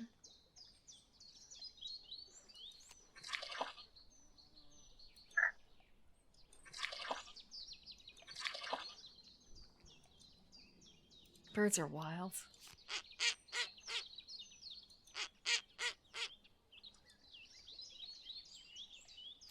And these are just the ones that I have used. These are just the ones that I have used. I do need to go through and I don't want to say I need to lose some games, but I need to play a lot more games and try more strategies that aren't Egg Factory. Ornithologist VTuber? I feel like there's gotta be someone like that, right? There's gotta be an ornithologist VTuber somewhere.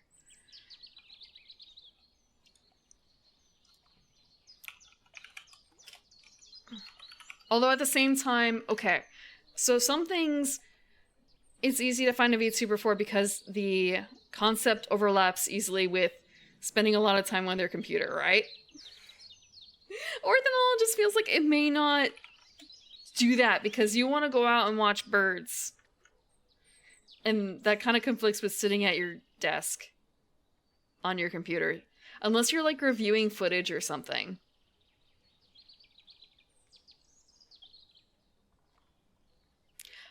Or if you're just doing less live streaming and more stuff on YouTube, like pre-recorded video.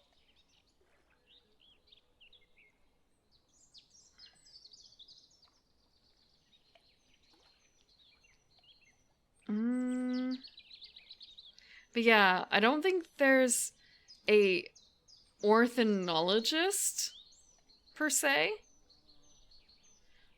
But also, I guess, like, do you need a degree or something to call yourself an ornithologist, or can you just do that? Is it like engineer, where depending on some engineers you need a proper license to call yourself an engineer, and then there's other engineers where you're like a sanitation engineer or a sales engineer, and it's kind of a, oh, that's a fake title, sort of. That's a fake title. Like that. Like, can you just call yourself an ornithologist? Or is there a bar to pass? Bird cams and not like a professor. I do know I know a couple people who are big into birds. But I don't think either of them are really into anime. But they are really into tabletop RPGs though. At least one of them. But it kind of, I don't want to say it overlaps, but like, if you're outdoors, if you're already outdoors, I guess it can't hurt, right? Actual live bird watches with their model. Or I guess, depending on whether or not you have a good setup for it, to do it outside your home. Someone posted a video in the media channel on Discord that was showing off someone who made their own bird watching station, like bird recording station, in their, not necessarily in their yard, but like on their property. It was really cool. However, it was still quite a ways off from their property, or from their home proper. So it would be, wiring would be difficult potentially. And you're kind of limited to if you're relying on birds that are near you. And also, in a messed up way, it kind of doxes you because you're talking about the birds that are right near you. And what if I start talking about, I'm trying to remember one of the vultures where there's like 12 of them and then a bunch of them started swarming some lady's property and she couldn't get rid of them. Like, if people, it's like talking about plants sometimes. I have to be a little careful because if I say, oh yeah, I'm really interested in getting this native into my yard, and this native is, let's see. What if I said, I want to plant a Venus flytrap because it's a native. Do you guys know how small that area is for a Venus flytrap? It ain't that big. I'm not saying I can plant a Venus flytrap where I live. But that's just an example. Yeah. Natives that grow in like 3 places. Same thing with the birds. And especially it would be worse because you can't stop. Okay, I guess you could kind of stop the bird with, potentially lethal force, but at that point it's way too late.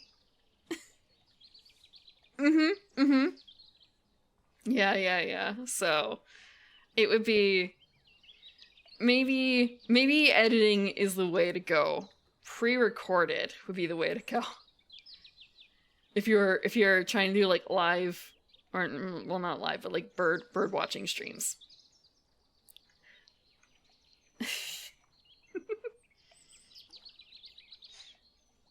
Self-defense. I'm sorry it was on the endangered species list. I know there are only 30 of this bird left, but you don't understand. Someone could dox me with the information that bird held.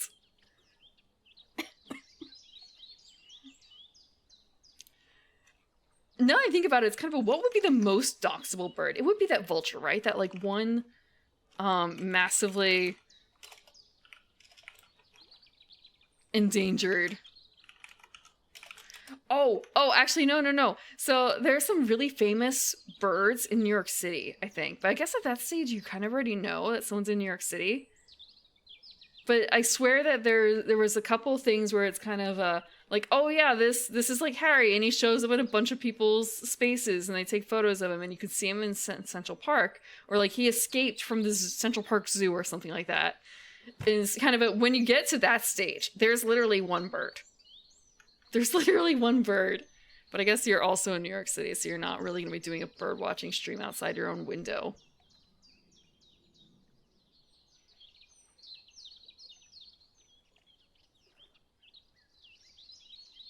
God, I wish I could find that one thing about that one poor lady whose backyard was covered in birds. Like endangered birds. Backyard of endangered vultures? No.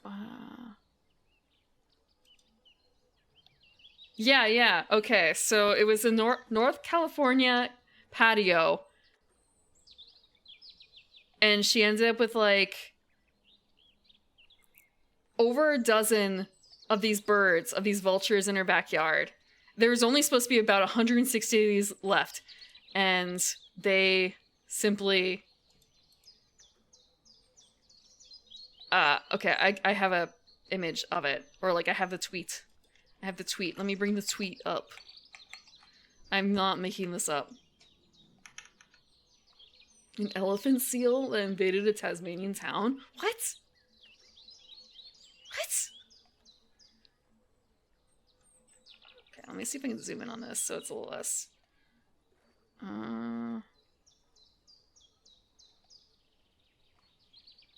Don't have to worry about the NBA. Where did I drop it? Okay. But yeah, all these condors. And they just start, like, partying. They just start partying.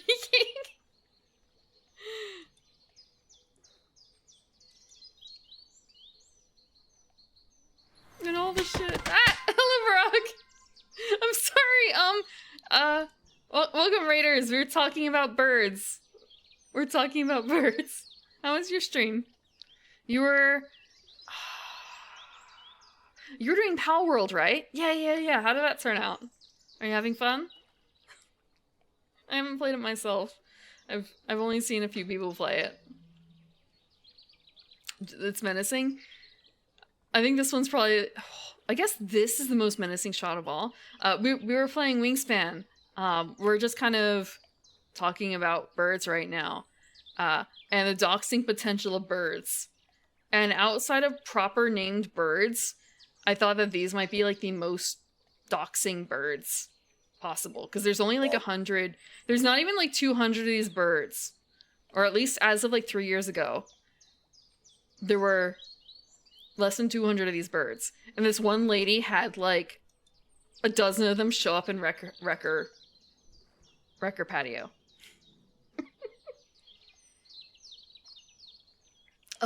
You're playing with your siblings. Thank you again for the right and welcome, Raiders. Thank you for the resubscription, Frog. 17 months. Welcome back to the garden.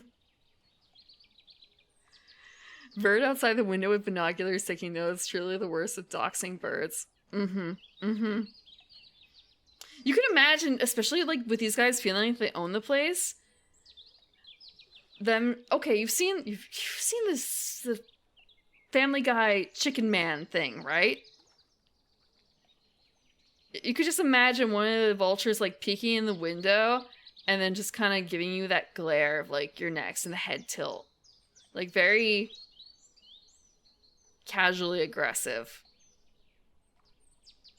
Because they know you can't do anything.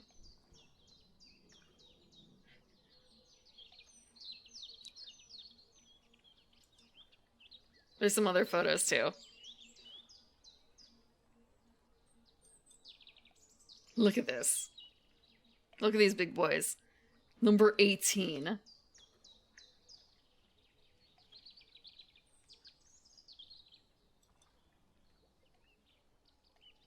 All those birds. Yep, they're vultures. They are California... Wait, actually... Are condors vultures? I feel like that's... No. I just finished playing, like, a super birding game. Are vultures condors? Vultures condors? What's the difference? AI, please no. Condors are a type of vulture. Okay. Okay. So they are a vulture. Yes.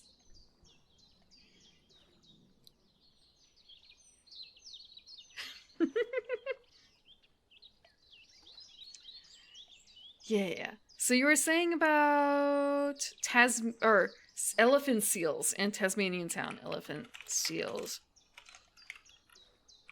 Tasmania. I'm seeing Neil the Seal.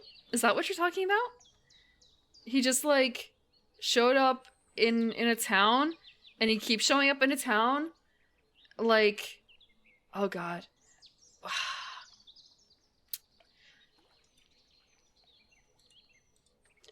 So there's a concept that I've heard of roughly where you have a bunch of drunk British guys.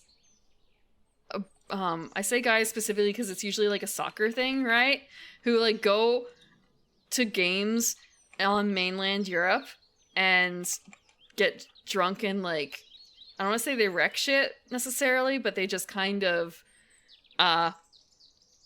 maybe make a bit of a fool of themselves.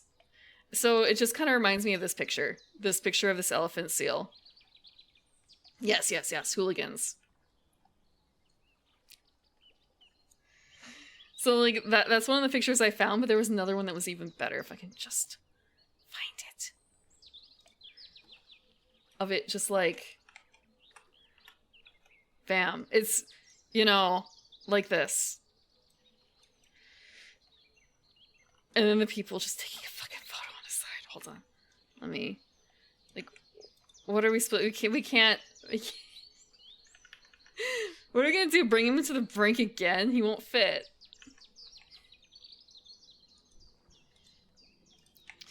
He's just chilling.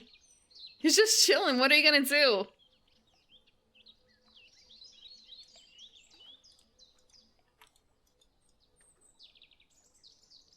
I swear, officer. This face in particular. He's like a cat. Oh, he looks like one of my cats. Just, he's moisturized, happy, in his zone. His zone just happens to be a lane on a public highway. Oh, to be an elephant seal in a small Tasmanian town.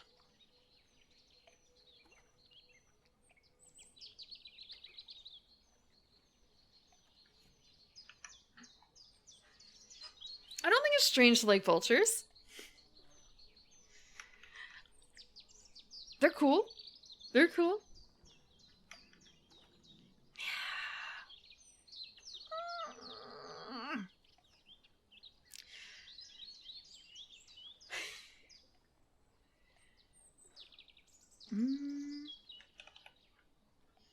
Vultures and ravens as well.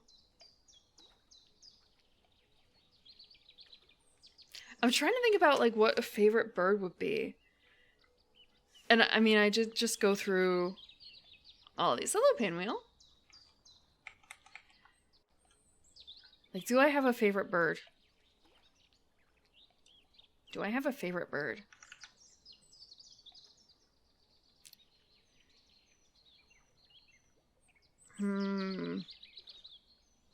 I used to have not most hated, but a very much disliked bird. But I only really knew them based on the call because I would hear them every morning and they wouldn't shut up. The one I think that I'm the most excited to see at the bird feeder is the cardinal because it's really easy to tell when it's a cardinal. Blue jays suck. Blue jays are bullies. Blue jays can get the fuck out.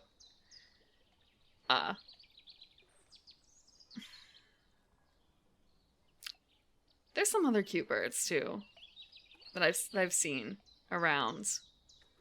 I might just have to say cardinal because again, they're probably the one that I have the most interaction with simply via bird feeder. And more so identifiable, easily identifiable. No bias? What do you mean no bias? Oh yeah.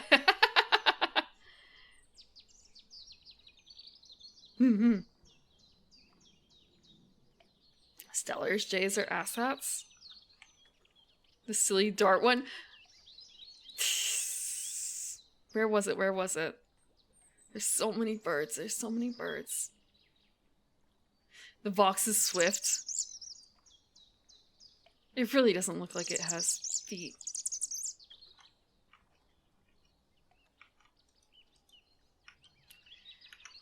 What do the Stellar's jays look like?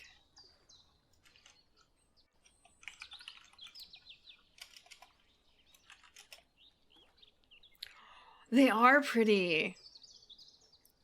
Oh, these are gorgeous.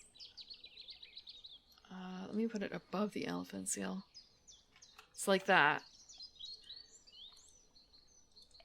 Oh, no, I didn't want to save. I just want to copy. Temp copy.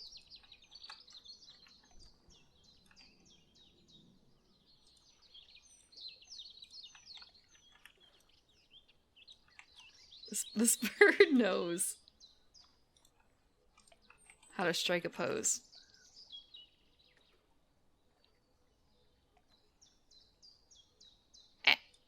Okay, maybe if I just do this. Yeah, that's a very nice blue and black.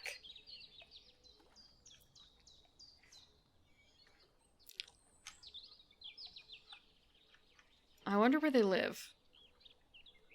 Western North America and the mountains of Central America. Okay. Related to the blue jay. And you say they're ass half. I see closely related to the blue jay. The blue jay of the Pacific Northwest. That tracks. That absolutely tracks. Oh, okay. So thinking about it, and it's kind of there may be one other bird that I appreciate maybe more than the cardinal, but also less than the cardinal. It's a very complicated relationship. I kind of forgot about it until I looked through I saw the Paper Birds That Fly book again on my table here. And then I thought, wait. You know, how could I have forgotten? How could I have forgotten this bird? Give me a second. I'm gonna get an image up. I'm gonna get you more than an image up.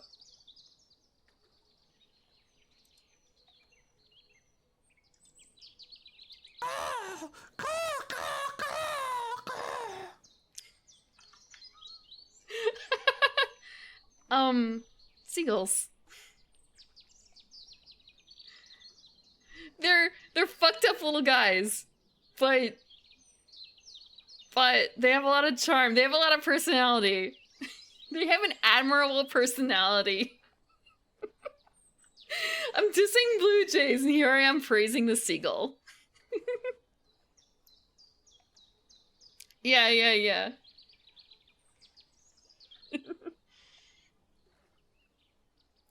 Yeah, Necrophyte, we were talking about birds accidentally doxing people before. Like, that's why we were coming up with some of these birds sort of here. Like, oh, can't have a bird, can't, because what if the bird doxes you? Unique taste in birds? I don't think so.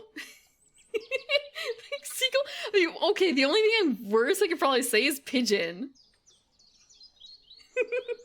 I shouldn't say worse. When I was much younger, there was a book, Ringer. There was a book.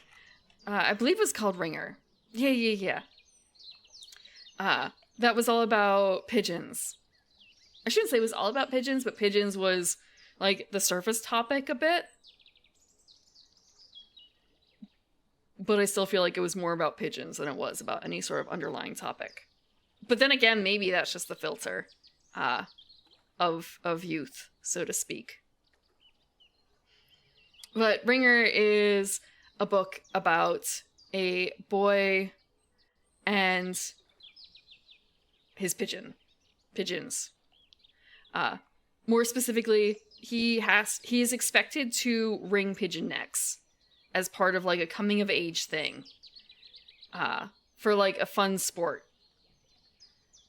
Because why would they care about pigeons? They're dirty, blah blah blah. And I remember very distinctly, thank you for the water, there's a section in the book where he talks about the beauty of a pigeon and how, like, oh, they're not gray, they're like actually iridescent. Ow! Thank you for the water, Boniface. Welcome.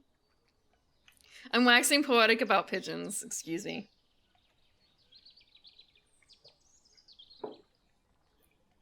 But yeah, the Ringer had a lot to say about the idea of a pigeon in people's minds and public perception versus like the actual visual of a pigeon. Okay. Here's the story of Ringer, and let me grab the cover. God, this is so aged. Ringer. This looks like a little horror story, isn't it? Oh, it's by the person who wrote Maniac McGee.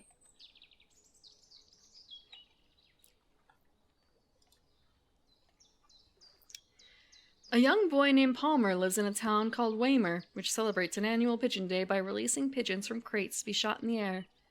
When the book opens, the town's 63rd annual Pigeon Day is intended to raise money for the city's playgrounds. 10-year-old boys in Waymer can accept the honor of picking up the bones of birds that have not yet died from a gunshot wound and wringing their necks to put the pigeons out of their misery. When Palmer turns 9, his peers, blah, blah, blah... they want to become the best ringers. And the boy wants to live up to his father's name because he was one of the best ringers when he was Palmer's age. And he doesn't really want to participate, but he doesn't want to say he doesn't want to participate. Because that would look weird, right? He would probably get made fun of for that. And then he keeps a secret pigeon.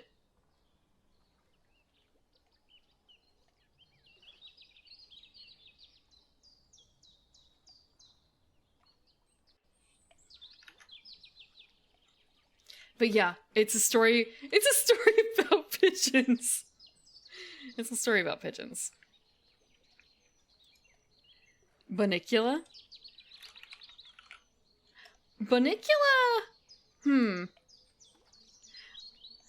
I can see where you're going, but at the same time, Bunnicula has maybe it's a different version of Bunnicula. I don't know.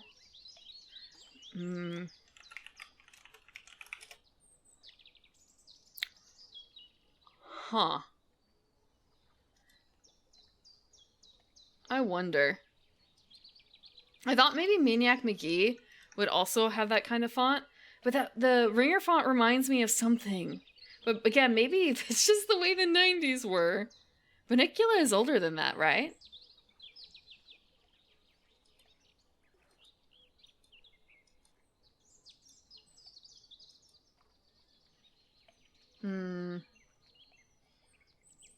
Yeah, Bunnicula started in 79.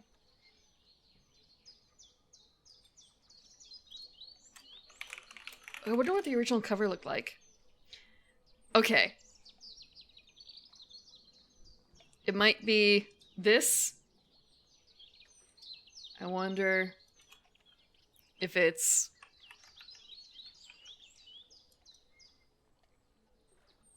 Okay, I'm gonna actually move this over here. Move Ringer over. Okay, that's not Ringer. Huh. I don't know which one is the first one. I feel, you know what? I remember which one I read. I read this one. Okay, it's kind of I can do it in red or something. I feel like this is, oh, wrong layer. I feel like this one's probably newer, simply because I actually remember reading this one.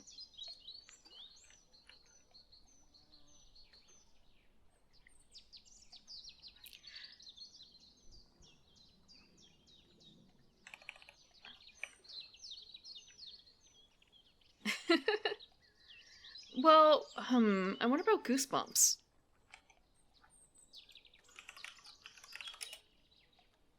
Goosebumps was not in red. Huh. Goosebumps was different colors depending on the particular book. No, Ringer definitely makes me feel like I've seen something else with that style, but I don't remember what. I feel like I'd actually have to, if I could just walk back into a bookstore in the 90s. I wonder. I know that people do YouTube walkthroughs for things now, and sometimes it's kind of weird, but at the same time, sometimes you do want to know what it looked like in 2015 versus like 2020 for some things, because things do change a lot. Having little time capsules of videos, but that wouldn't have existed really that much because YouTube wasn't really a thing until 2000s. And video was expensive. I guess I just have to settle for photos and hope.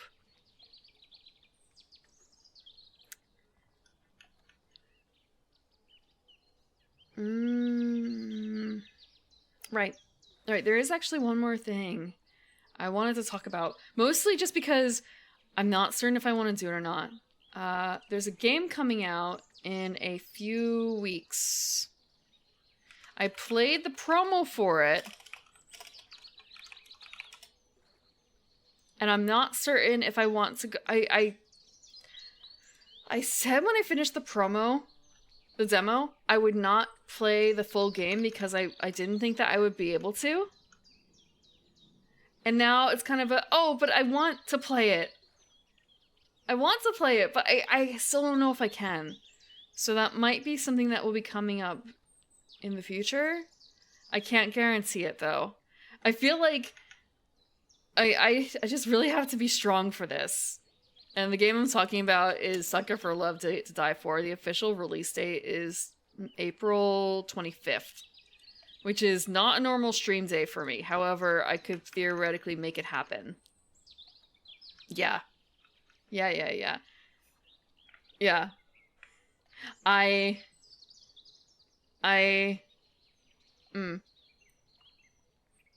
Roxanne is gorgeous. Don't make fun of her.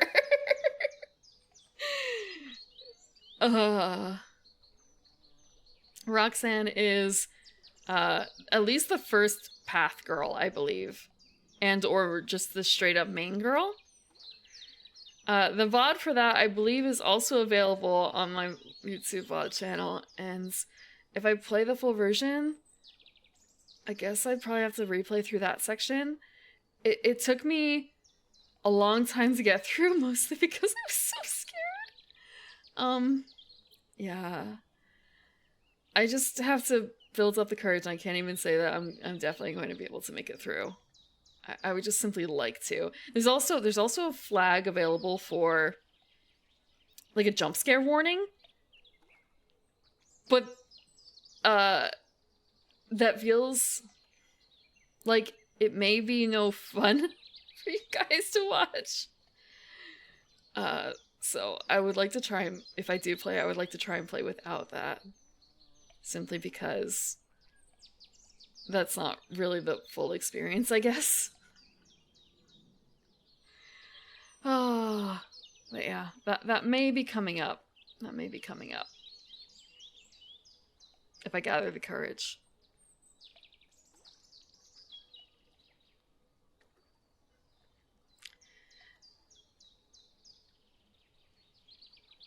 The thing is, there are different kinds of scares, and so, like, it just turns off the jump scares.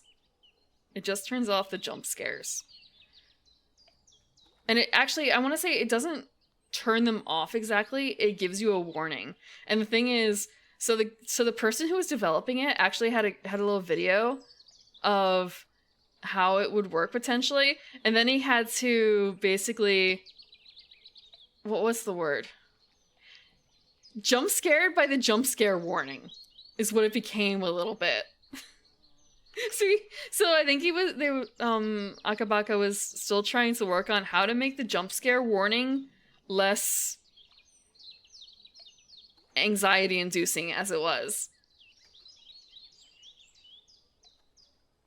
Also, I am actually really interested in knowing the story of Roxanne, because for those who don't know anything about Sucker for Love, A Date to Die For, especially, the basic concept is you are returning home to your weird little hometown because you believe that someone important for you is there, like a family member, except they shouldn't be able to write to you for whatever reason.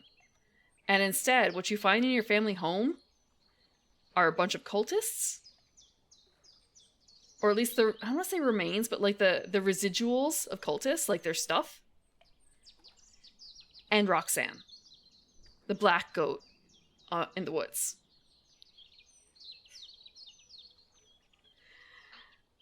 And the general concept is you're supposed to, at least through the demo, you are trying to help Roxanne escape the cultists. The two of you together.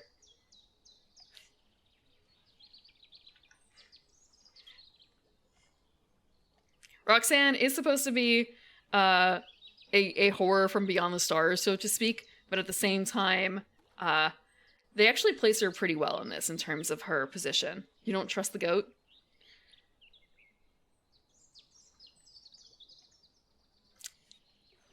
I would say, well, it kind of doesn't matter, but at the same time, it's kind of a, well, I guess actually it kind of depends. You're not eloping with her. Okay, so another, okay, I can't, you have to, the demo is free to play on Steam right now, I believe, if you would like to try and check it out and get the gist of the story. Trust me, it's good, it's good. The first game is good too. I played through the first game also on stream. That one took, I think I did it over like 2 streams at least. I think I did it over 2 streams. I guess it might be eloping now that I think about it. It's not... there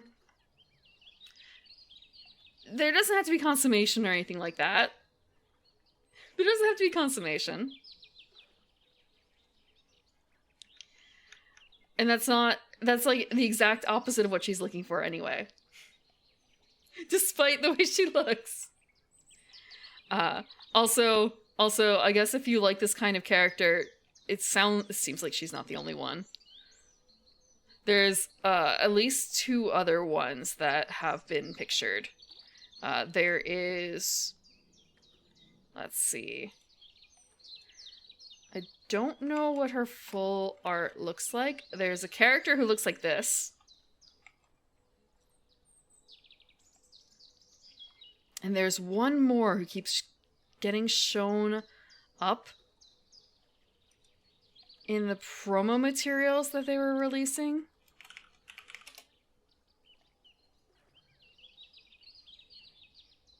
Oh, come on, give me his Twitter. Or give me their Twitter. Give me their Twitter. Because it's kind of a... This looks like another character that we've seen before, but at the same time, she looks different enough. It's kind of a... Does this count as different incarnation? The tweet for this was, when I say I like big women, I... And someone asked if she could go bigger. She can, in fact, go bigger.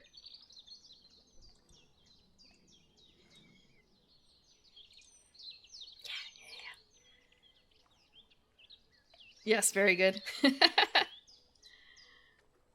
What is it? All I want to do is see you turn into a giant woman. So yeah, that is they just, yeah, wait, April 23rd. Oh, that's a Tuesday. I thought it was April 25th. Okay. Okay. I'm gonna have to rethink now.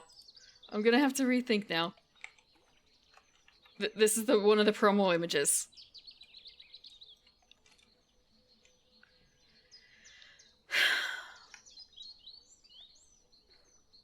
I can be strong for Roxanne.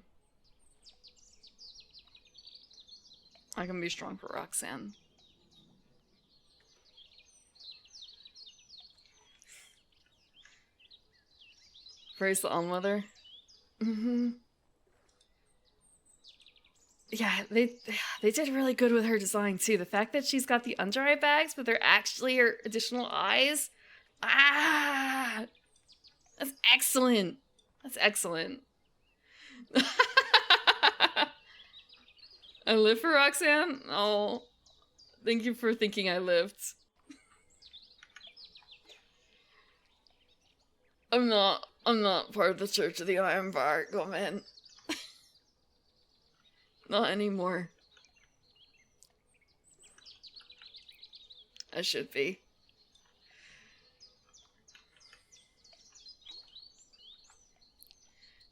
But I think that's going to actually be it for tonight. Let's see.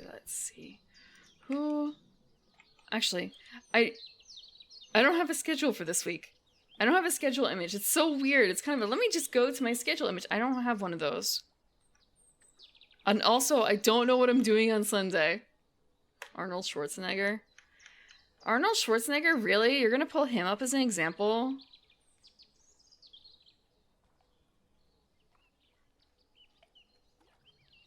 I thought it was gonna be... I can't remember his name. Is it Scooby? Not Scooby-Doo. Yeah, I thought it was gonna be like Scooby or Z's or something. I guess that's a bit old, huh? Or, God, who's the starting strength guy? I forgot his name. Ripto. Maybe Ripto.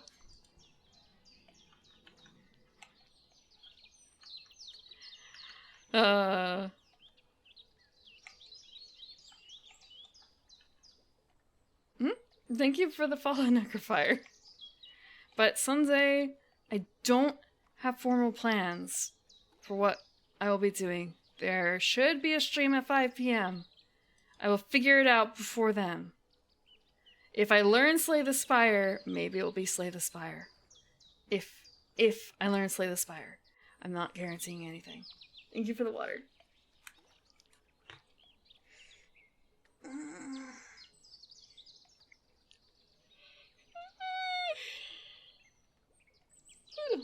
Oh, there was something else I was thinking of.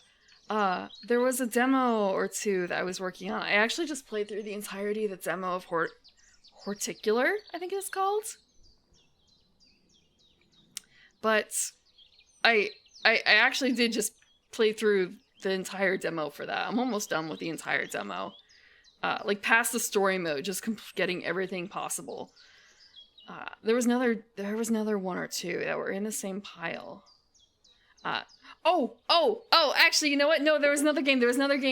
That is gardening related. There's a gardening related game that was gifted to me. I almost forgot about it. I think I might pull that out for Sunday. It might be a gardening related game.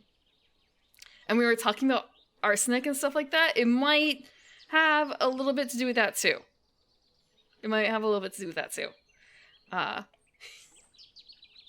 Old-timey methods for doing things.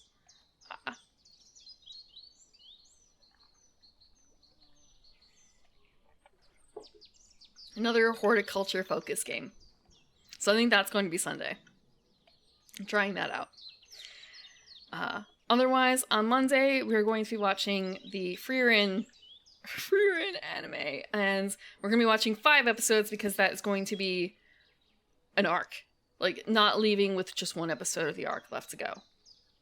Which means that the last week is going to be a little odd, but we'll live with it. Otherwise...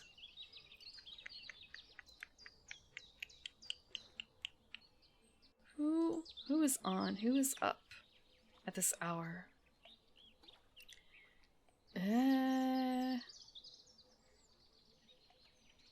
This is... Oh, it's the 13th! It's the 13th. I wonder how much longer she'll be going up for. Corpse is doing her monthly music chat-along. I believe it's always on the 13th of the month, no matter what day that it is of the week. So we could raid into Corpse. She is like 3 hours in. I don't know how long those usually run for her. Raid message? I don't usually make one necessarily. I'm